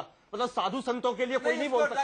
अगर आतंकवादी इस देश के अंदर पकड़े जाते हैं तो वो लोग बोल सकते हैं इस बात के लिए। मैं अवधेश जी की बात का जवाब देता हूँ। अवधेश जी की बात, अवधेश जी ने ये कहा कि भाई कोई भी टेक्नीशियन बोलता है तो हम उसकी बात को सच कैसे मान ले? अरे जब टेक्नीशियन लिख के देता है कि इसको बीपी है या इसको शुगर है, तब तो आप उसको एडमिट कर लेते हो। और जब वो वर्बली ये कहता है कि वो बिल्कुल फिट है, फिर आप उसको उसी टेक्नीशियन के रिपोर्ट के आधार पर ही हमसे कोर्ट पूछेगा, हम बताएंगे, कोर्ट इसका संज्ञान लेगा, हम बताएंगे। अवधेश जी, डाइवर्ट मैं नहीं कर रहा हूँ, डाइवर्ट आप कर रहे हैं। आप एक पाखंडी का समर्थन करते हैं, एक ऐसा आदमी जो धर्म को बेचता है उसका समर्थन करते हैं, एक ऐसा आदमी जो समाज में कुरीतियों का समर्थन करता है उसका आप समर्थन कर रहे हैं। एक ऐसा आदमी जो एक बेहद ही गंदे इल्जाम के अंदर फंसा हुआ है, उसका आप समर्थन कर रहे हैं। नहीं हुई है, अभी प्रूफ नहीं हुआ। मैं बोल रहा हूँ इल्जाम लगे हैं, इल्जाम लगने के बाद आरोपी नहीं बोल सकते हैं अभी आरोपी ही बोलते हैं, प्रूफ नहीं हुए हैं, आरोपी ही बोलेंगे। उसके बाद तो सजा याफ्ता मुजरिम बोलेंगे, उसके बाद सजा याफ्ता।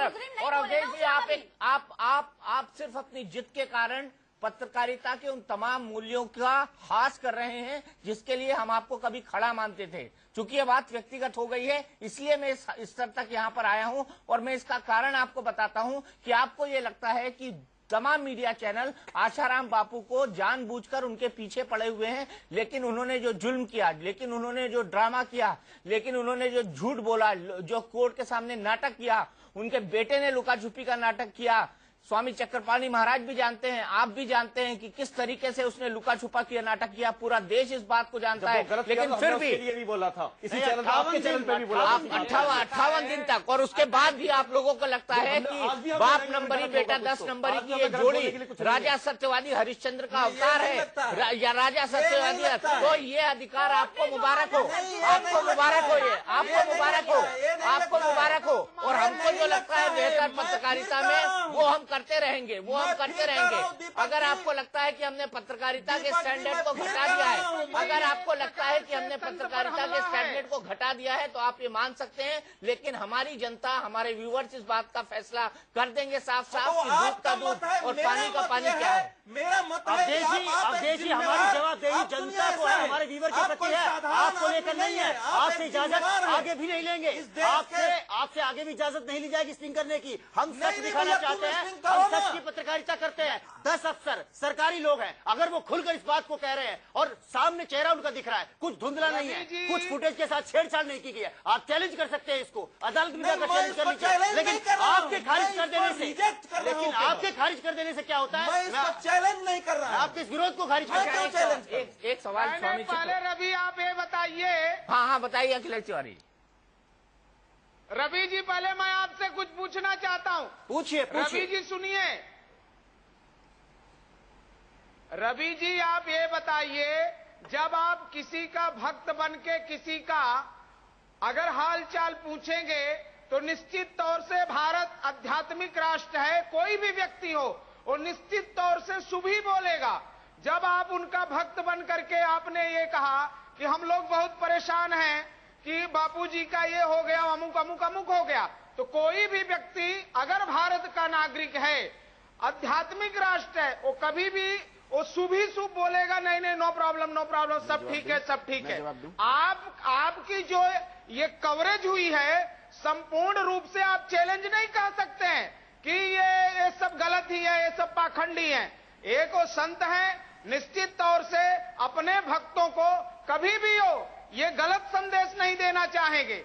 जांच होने दीजिए, मेडिकल के आधार पर उनको अस्पताल भेजा गया है। निश्चित तौर से एक 75 साल का बुजुर्ग अगर स्वास्थ्य लाभ ले रहा है तो उसके ऊपर इस प्रकार का प्रश्न उठा करके संत का अपमान न करें, यही मेरा आप लोगों से अनुरोध रहेगा। अच्छा तिवारी जी एक बात पूछूं?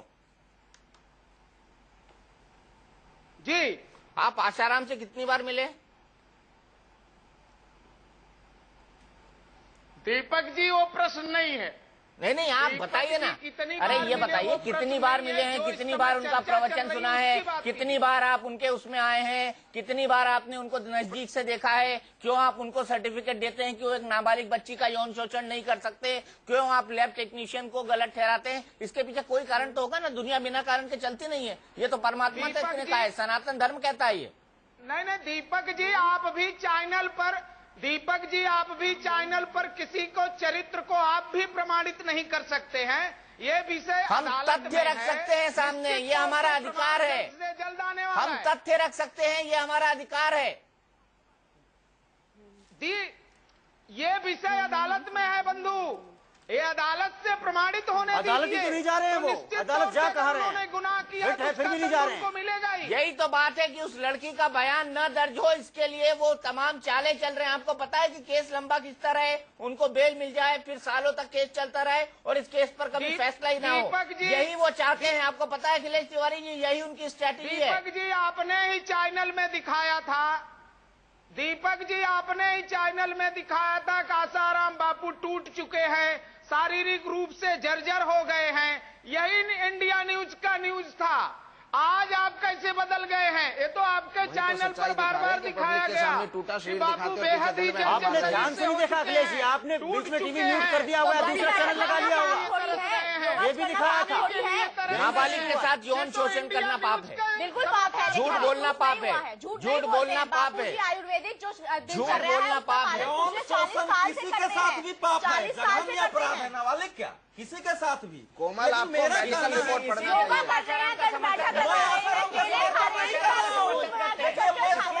आसाराम का समर्थन करते हैं, इसलिए तो अच्छा मुझे रुकना पड़ेगा एक ब्रेक के लिए, मुझे रुकना पड़ेगा एक ब्रेक के लिए। ब्रेक के बाद हाजिर होंगे, तब हम अवधेश जी से पूछेंगे कि क्यों ये बन गए श्री श्री आसाराम के एकाएक चेले।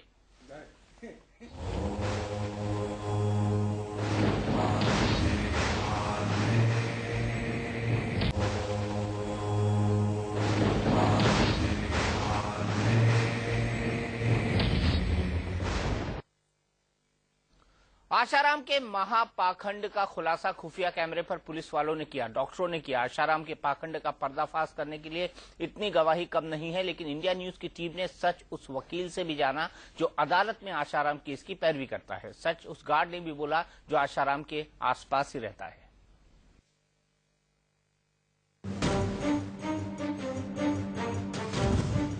सच की तलाश में हमारी मुलाकात जोधपुर पुलिस के कांस्टेबल हरकेश से हुई। ये वही पुलिस वाला था जिसकी ड्यूटी आसाराम के वार्ड में लगी है। ये रात को आसाराम के साथ वाले पलंग पर सोता है। हरकेश ने हमें बातचीत में जो कुछ बताया उसने वाकई हैरान, जिसकी ड्यूटी आसाराम के वार्ड में लगी है। ये रात को आसाराम के साथ वाले पलंग पर सोता है। हरकेश ने हमें बातचीत में जो कुछ बताया उसने वाकई हैरान कर दिया। आसाराम अस्पताल में एकदम तंदुरुस्त हैं और खूब सेहत बना रहे हैं। इतनी ज्यादा तबीयत खराब है उनकी तो एकदम एडमिट हैं और नहीं ऐसा कुछ कैसा है? बाबू बिल्कुल नॉर्मल है, ठीक है। खाना वाना अच्छे से खाते हैं? हाँ खूब खाते हैं, बाहर से आता है खाना खाने। कोई बोल रहा था कि एकदम भूख नहीं लगती है, एक आध केला खाते हैं मुश्किल से। नहीं ये तो सब मेरे वाले वैसे ही बनाते। दवा के खा रहे हैं? हाँ। क्या क्या खाते हैं? फल फ्रूट खाते हैं, दलिया, दूध, फल फ्रूट ही ज्यादा खाते हैं। तो बुजुर्ग थोड़ा ही खाते होंगे? हाँ दलिया थोड़ा ही खाते हैं, दलिया दूध दिन में 3-4 बार फल फ्रूट खा लेते हैं, ड्राई फ्रूट दूध पीते हैं। ड्राई फ्रूट में जगह खाते हैं? जी बादाम है।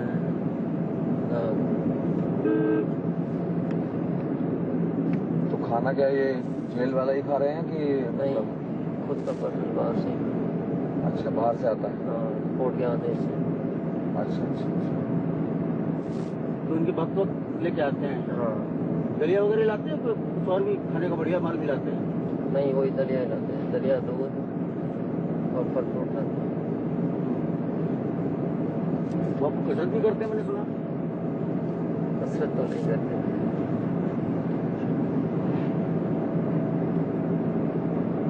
तबीयत तो खराब ही है ना, नींद नहीं आई रात को? नहीं खूब सोते हैं। अखबार में लिखा हुआ था नहीं? ये तो सब मीडिया वाले वैसे बनाते हैं, ये अंदर कोई जाने नहीं देते मीडिया वाला, क्या पता क्या कर रहा है। वैसे लिख देते हैं बाबू 4 बजे जगह और बाबू जगता है 5 बजे। अच्छा फिर उसके बाद फिर सूर्य गर्म करता है, योगा करता है।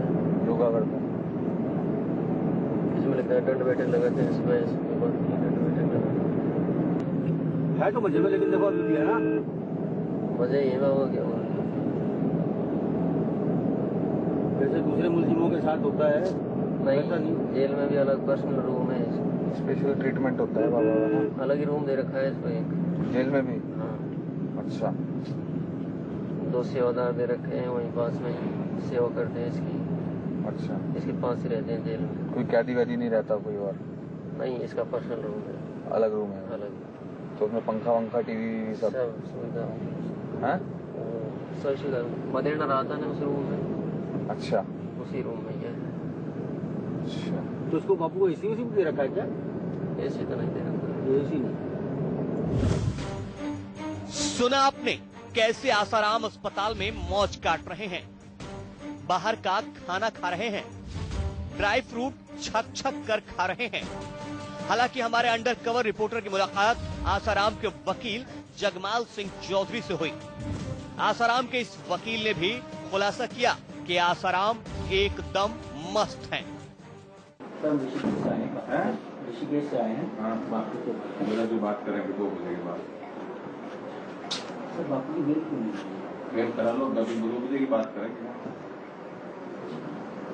इसमें नहीं, और एक राम जेठमलानी की बहस कर गए थे, हाईकोर्ट से खारिज करा गए थे, इसलिए सुप्रीम कोर्ट में उनका स्वास्थ्य बिल्कुल बढ़िया है, इलाज चल रहा है। खबर तो है कि बहुत बुरी तरह क्रिटिकल है वैसा। तो ऐसा कुछ नहीं, ऐसा कुछ नहीं है। अब सुनिए उस शख्स की जुबानी जो आसाराम के इलाज के लिए डॉक्टर के साथ रहता है। जी हाँ, अस्पताल का कंपाउंडर बता रहा है कि आसाराम बिल्कुल टंच हैं। लोगों के बीच में खबर ये है कि बहुत ही सीरियस है और इसलिए उनको अस्पताल में भर्ती कराया गया है। क्या सच है आप ये बताइए। अच्छी कोई बात नहीं, अच्छे है बात। जो बेहद सीरियस होता है ना वो आयुर्वेदिक हॉस्पिटल में भर्ती नहीं होता है, उनको इमरजेंसी भेजना पड़ता है। ऐसा कोई बात नहीं, आराम से मौत नहीं होगा, खाती रहे अच्छे। आसाराम पाखंड के जरिए अब तक अपने भक्तों को बेवकूफ बनाते आए थे, मगर इस बार आसाराम काफी आगे निकल गए। कोर्ट, पुलिस, भक्त, अस्पताल सबको गच्चा दे डाला, मगर इस बार आसाराम का खेल उन्हें महंगा पड़ने वाला है। जोधपुर से ललित सिंह और मनोज वर्मा के साथ Ravi Sharma, India news. India news की तहकीकात में सामने आया है कि आशाराम कहने को अस्पताल में भर्ती हैं, मगर अस्पताल में उनके लाइजनर्स बेरोक-टोक उनसे मिलने जा सकते हैं। अस्पताल में रहते हुए आशाराम के गुर्गे उनसे आसानी से मिल लेते हैं और ऐसी ही मीटिंग्स में होती है आशाराम को जेल से रिहा कराने की जोड़ जुगाड़ पर बातचीत।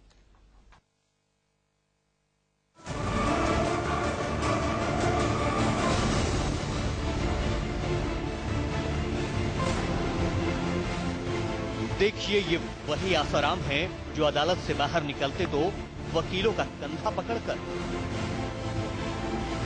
और जेल अधिकारियों के सामने गंभीर बीमारी का रोना रोकर अस्पताल में भर्ती हो गए। मगर देखिए आसाराम अस्पताल में कितने मस्त हैं और अस्पताल में इनसे मिलने कोई भी आ सकता है। मिलने वाला कौन है, इसकी भी वानगी देखिए। मैं छोटा भाई हूँ। इधर क्या मैं जोधपुर ही रहता हूँ। मैंने कई बार आपको बोला भी था, तो एक बार आराम से तसल्ली से बात कर लो, फिर जेल में भी आप उनको बोलोगे नहीं जब तक हम लोग वापस बाहर निकालने का कुछ प्रोसेस कर नहीं सकेंगे। अभी मैं अतुल भाई से बात किया, अभी दिल्ली गया। तो आनंद प्रोहित भी अपना कजन था, रिश्तेदार था, जो सरकारी अधिवक्ता थे ना पहले। अच्छा हाँ। तो ये आप तक जानकारी पहुँची नहीं है, सबसे बड़ी परेशानी थी। तो हम लोग एक बार डिस्कशन हो गया था। छोटा वाला भाई तो मेरा लाइफ पता है आपका, योगेश, जो किशोर जी का काम भी करता था, जानिए किशोर जी। सुना आपने कैसे आसाराम लाइजनर से मिलकर बाहर निकालने की तैयारी कर रहे हैं, लेकिन हकीकत ये भी है कि आसाराम कहने को बीमारी का बहाना बनाए हुए हैं और अस्पताल में होते हुए भी कह रहे हैं कि उनके खिलाफ साजिश हुई है। ये साजिश है, आप समझ गए। 200%। इससे ज्यादा तो क्या कहें। तब आपका सब सिस्टम गलत था, मैं बता दूं आपको। आपके जो भी काम नहीं, आप सुनो, मेरी चैन गलत है। थोड़ी बात सुनो। तो जयेंद्र सरस्वती की मदद में मैं उतरा, फिर दूसरे संतों पर जहाँ जहाँ मैं उतरा, तो अब मेरे को बनाया टारगेट। अब वो टारगेट बनाया, मेरे जो भक्त हैं बेचारे बोले मारे, सीधी बात। मीडिया ने खूब उछाला, उसके कारण मैं फंसा हुआ। अब हम लोग पर्ची भेजेंगे जेल में मिलने की ऑफिशियली आपसे। राकेश मोहन जो जेलर है वो बोलेगा प्रदीप जी और ये चेतन जी आपसे मिलने के लिए आ रहे हैं, अब उनको बोलना मिले। नहीं, अब फिर हम लोग बात करेंगे, फिर जल्दी से बांट लेंगे हम। नहीं, अब जेल में नहीं भेजेंगे तो नहीं कर लेंगे। 10,000 करोड़ में क्या 100 करोड़ दे दो, 10,000 करोड़ का जहाँ भी साइन कराना है करा दो, और 100 करोड़ में दे देता हूँ शिशु गया, मेरे को नहीं। सच तो ये है कि आसाराम खुद के बुने जाल में फंस गए हैं और ऐसे फंसे हैं कि अब वकीलों की फौज को भी बाहर निकालने का रास्ता नहीं सूझ रहा। जोधपुर से ललित सिंह और मनोज वर्मा के साथ रवि शर्मा, इंडिया न्यूज।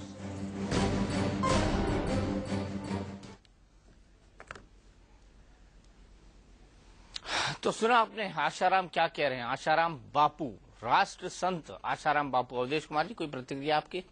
नहीं, मेरी प्रतिक्रिया ये है कि हम लोग तो केवल आज ये स्थापित कर रहे हैं कि भाई वो बीमार न होते हुए उन्होंने बहाना बना के जो है और कोर्ट को धोखा दिया है।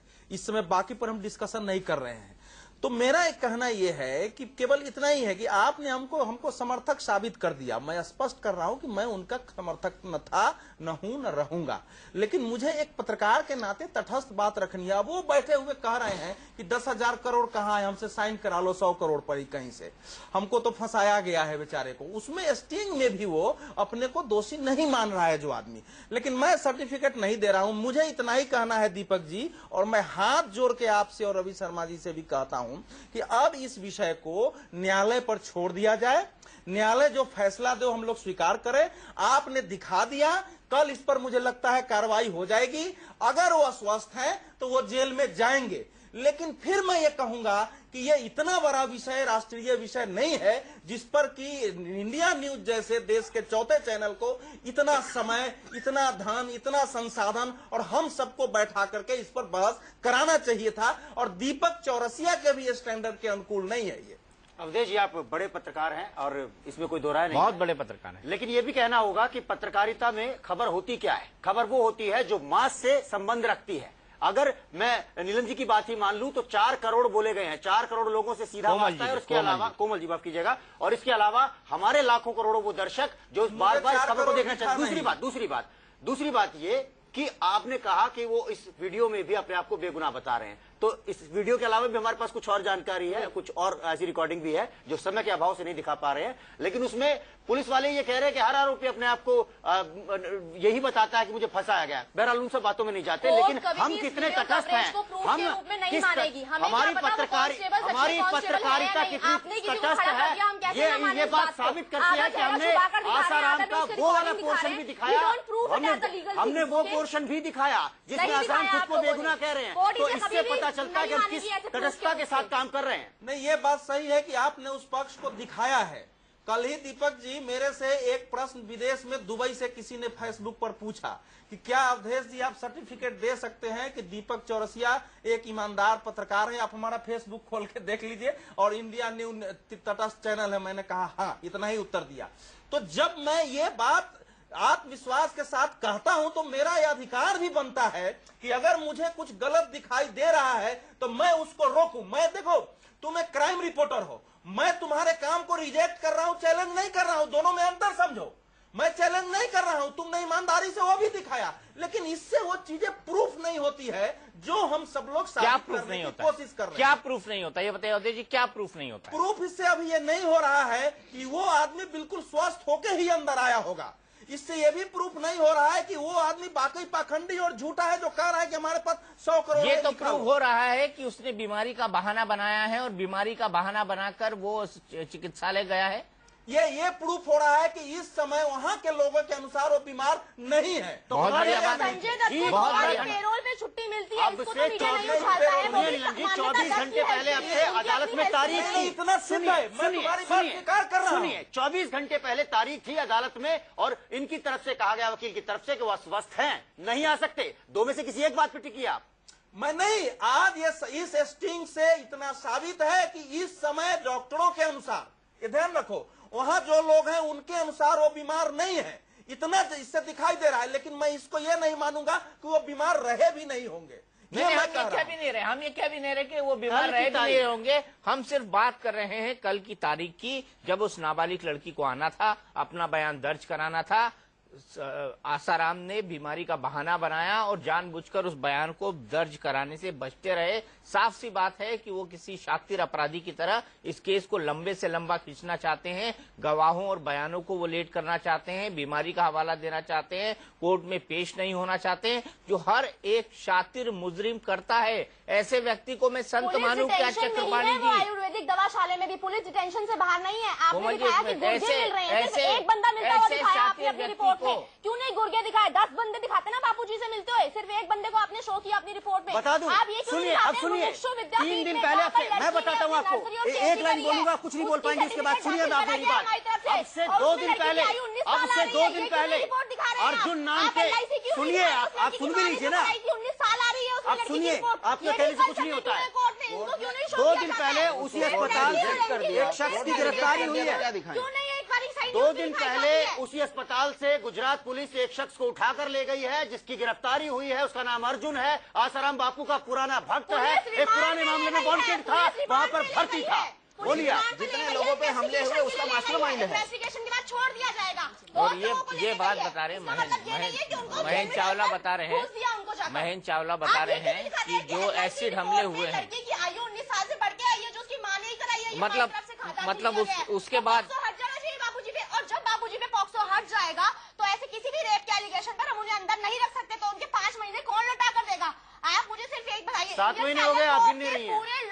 पूरे लॉ में आज मैं आपसे प्रश्न करना चाहती हूँ कि कौन सा ऐसा व्यक्ति है जो रेप के एलिगेशन में प्री ट्रायल में जब इन्वेस्टिगेशन चल रही हो, 75 साल का कौन सा बुजुर्ग है जो अंदर होगा? मुझे तो नहीं लगता कोई भी अंदर होगा, सिर्फ आसाराम बापू ही आप पहले ये बताइए 75 साल का कौन सा आदमी था जिसने रेप किया, 75 साल रेप का आरोप लगा? आप बताइए, पहले वो आदमी बताइए जिससे 75 साल के आदमी पे रेप का आरोप लगा। प्री ट्रायल में कोई भी अंदर नहीं होता है, पॉक्सो हटेगा तो बाबूजी बाहर। क्यों नहीं? क्यों? आप पहले ये बताइए, दूसरा कोई आदमी बताइए जिसने 75 साल की एज में जिसके ऊपर रेप का आरोप लगा हो। आप दूसरा हट जाएगा तो नहीं रख सकते ना आप अंदर। आप दूसरा कोई आदमी बताइए। प्रूफ गए हैं जिनमें उसकी आप चिल्लाते बहुत। 7 महीने लगे आपको, मत भूलिए। 7 महीने में एक कागज का टुकड़ा मिला आपको, ये सच है। चलो एक कागज का टुकड़ा ही मिला, हुआ तो सही ना। अगर पॉक्सो हट जाएगा तो नहीं रख सकते ना आप अंदर। आप दूसरा कोई आदमी बताइए। प्रूफ गए हैं जिनमें उसकी आप चिल्लाते बहुत। 7 महीने लगे आपको, मत भूलिए। 7 महीने में एक कागज का टुकड़ा मिला आपको, ये सच है। चलो एक कागज का टुकड़ा ही मिला, हुआ तो सही ना। अगर पॉक्सो हट जाएगा, आप कुछ नहीं हुआ है, अभी कुछ नहीं हुआ है। मैं जवाब देता हूँ। एक मिनट कोमल, मेरे कुछ सवालों का जवाब देंगे आप? मेरे कुछ सवालों का जवाब देंगी? उसमें कोई भी कोमल, पूरे इंडिया के लॉ पैनल कोमल शांत हो जाओ। बापू कहते हैं कि शांत रहना चाहिए, बापू कहते हैं शांत रहना चाहिए, लेकिन अन्याय को सहन नहीं करना चाहिए। यह भी मेरे बापू सत्संग में कहते हैं और मैंने सुना है। अच्छा, आपने सुना है? बिल्कुल सुना है। बहुत अच्छी बात है, इसीलिए अन्याय किया उन्होंने और जेल के अंदर पड़े। अन्याय करा है नहीं करा हम बैठ के बेचारे जेल के अंदर पड़े हुए हैं। हाँ, जजेस ने तो प्रथम दृष्टया मान लिया, उन्होंने चार्जशीट में एक्सेप्ट कर लिया कि उन्होंने रेप किया है। मुझे एक बात बताइए, लड़की आपके स्कूल में पढ़ती थी? मेरा कोई स्कूल ही नहीं है। मतलब आपके बापू के स्कूल में पढ़ती थी? हाँ, छिंदवाड़ा में जो गुरुकुल है, लड़की उसी स्कूल में पढ़ती थी। गुरुकुल है वो स्कूल है, स्कूल और गुरुकुल एक ही होता है, मैं अंग्रेजी हाँ, में जहाँ पर क्या कहते हैं हॉस्टल भी उसे गुरुकुल भी कहा जाता है। उसका सर्टिफिकेट क्या कहता है? लड़की बालिक है कि नाबालिग? उसका सर्टिफिकेट जो भी कहता है, मैं बोलती हूँ कि उसके सर्टिफिकेट को क्यों नहीं मानती आप? आपको LIC के सर्टिफिकेट को ढूंढने की जरूरत क्यों पड़ती है? जहाँ पर उसे नर्सरी तो फिर KG की, आप उसके तो फिर मतलब आप गलत तथ्यों के आधार पर अपने स्कूल में एडमिशन लेते हैं। आप गलत तथ्यों के आधार पर अपने स्कूल में एडमिशन देते हैं। तो आप अपने गुरुकुल के खिलाफ कार्रवाई करवाइए। आप अपने तो है शरद चंद्र वही उसी छिंदवाड़ा के उसी गुरुकुल को चलाता है, वो आरोपी है इस मामले में। बताइए गलत डेट ऑफ बर्थ क्यों दे रहा है, ये बता दीजिए। अरे मेरी अपनी डेट ऑफ बर्थ 1 साल मेरे उस पर ज्यादा लिखी हुई है, मैं प्रूफ कर सकता हूँ इसके लिए कि मेरे पासपोर्ट में कुछ और लिखा हुआ है, मेरी लीगल पर्सन सर्टिफिकेट और है। अब मेरे घर पे जाकर उसको चेक करा ले। मेरी 1 साल से मेरी ज्यादा लिखा हुआ है। अब ये किसकी मिस्टेक हुई है? मैं तो बच्चा था, मुझे नहीं पता किसने मिस्टेक करी है। डेट ऑफ बर्थ में भिन्नता है, मिस्टेक हुई है जिससे भी हुई है। मेरे घर में LIC के प्रूफ को नहीं मैं भी बनवा के रखे नहीं आया हूँ। विद्यापीठ के प्रूफ को नहीं दिखाया जाता है। दीपक जी, बापूजी केले खाते हैं तो वो एंटी अफीम हो जाता है। अरे केले तो प्रेगनेंसी होने के लिए भी 10 बार एक लेडी को एडवाइस किया जाता है।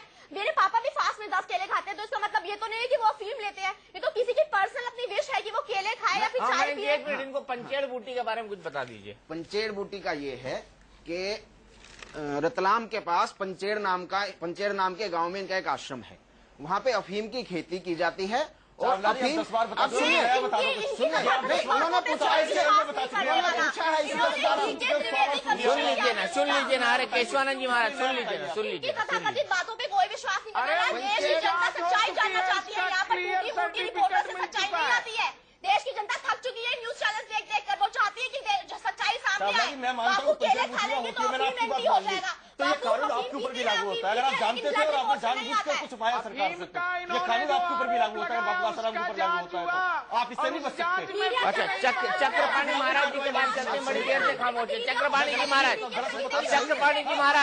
कार्रवाई होनी चाहिए। चक्रपाणी जी को सुन लेते हैं, बहुत देर से खामोश बैठे हैं। चक्रपाणी जी महाराज, इस रिपोर्ट को देखने के बाद आप क्या कहेंगे? बापू बिल्कुल सोना, कितना सोना है? देखो ऐसा है दीपक जी, ये 2 घंटे तो मैं पक गया, मेरे सर में दर्द हो गया। इसमें कोई दम नहीं पूरे विषयों में, और देखने से कोई भी ऐसा नहीं लगा कि पंचेर बापू बुद्धि अपराधी है, खोद बापू लीजिए। गलत है। और आपने तो यार पका दिया, और मेरे साथ कितने लोगों के देश में दर्द हो गया होगा, ये कार्यक्रम देख के सर दर्द हो गया होगा। कुछ है नहीं इसमें, खोदा पहाड़ निकली चुहिया होता है। पंचेर बूटी ले लीजिए आप। निकला कुछ नहीं। कभी पंचेर बूटी आ जाती है, कभी अफीम आ जाती है, किसी में कोई रियलिटी नहीं रह गई। ये देश को ये समझ में आ रहा है। आपने बोला 2 गुर्गे मिलने जाते हैं, सिर्फ एक बंदा मिलता हुआ दिखाया कोई दम नहीं है। और एक जेल में चला गया मिलके, एक जेल में चला गया मिलके। टेंशन में है वो। हाँ, जेल में गया कि नहीं वो, ये बताइए। गुरगा जेल में गया, गुरगा जेल में गया उनका आपका? कौन सा गुरगा? वही गुरगा जो मिलने गया था अस्पताल में। मुझे नहीं पता। आप ही कह रहे हैं पुलिस डिटेंशन में, आप ही कह रहे हैं पुलिस डिटेंशन में, मैं तो कह नहीं रहा हूँ। अरे भाई आप ही कह रहे हो, आप ही कह रहे हैं पुलिस डिटेंशन में है वो, मैं तो नहीं कह रहा हूँ। बापूजी पुलिस डिटेंशन में है। देखिए जहाँ पर गुरगा भी पुलिस डिटेंशन में है, दवाशाला है, वहाँ पर भी बापूजी पूरी पुलिस डिटेंशन में है। अपने आराम से स्वीकृति से नहीं रह रहे हैं वहाँ पर। जब भी उन्हें क्या कहते हैं, नाबालिग लड़की के साथ यौनाचार करेंगे तो उसके बाद वो जेल में ही रहेंगे, उनको महल तो मिलेगा नहीं, महल तो मिलेगा नहीं उनको। वो बात सत्यता नहीं हो जाएगी, हम इस बात को मानना पड़ेगा। ऑपरेशन से अपने चक्रपाणी महाराज जी का गीत सुन लेते हैं। चक्रपाणी महाराज जी, आपका एक गीत हो जाए आज बिल्कुल कंक्लूडिंग में। जब तक आप गीत नहीं गाते हैं मुझे नींद नहीं आती है।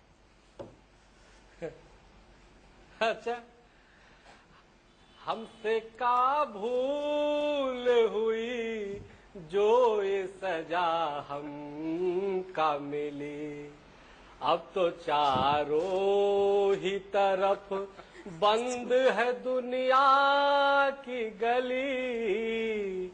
हमसे का भूल हुई जो ये सजा हम का मिली।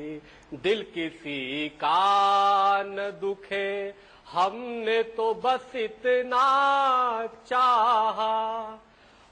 पाप से दूर रहे, झूठ से बचना चाहा। पाप से दूर रहे, झूठ से बचना चाहा। इसका बदला ये मिला, उल्टी छुरी हम पे चली। अब तो चारों ही तरफ सुनाया दीपक जी को। इससे भी जो है इनके अंदर के जो विकार हैं वो साफ हो जाएं। बिल्कुल मेरे अंदर के विकार साफ होंगे। भूल हुई, अरे सुन लीजिए ना, जो ये सजा हम का मिली। चलिए एक मिनट मेरे ख्याल से हमको ऑडियो आप करना चाहिए चक्रपाणी महाराज होगा। तुझको चलना होगा, तुझको चलना होगा, तुझको चलना होगा। नदियाँ चले चले रे धारा, चंदा चले चले रे धारा, चंदा चले चले रे तारा।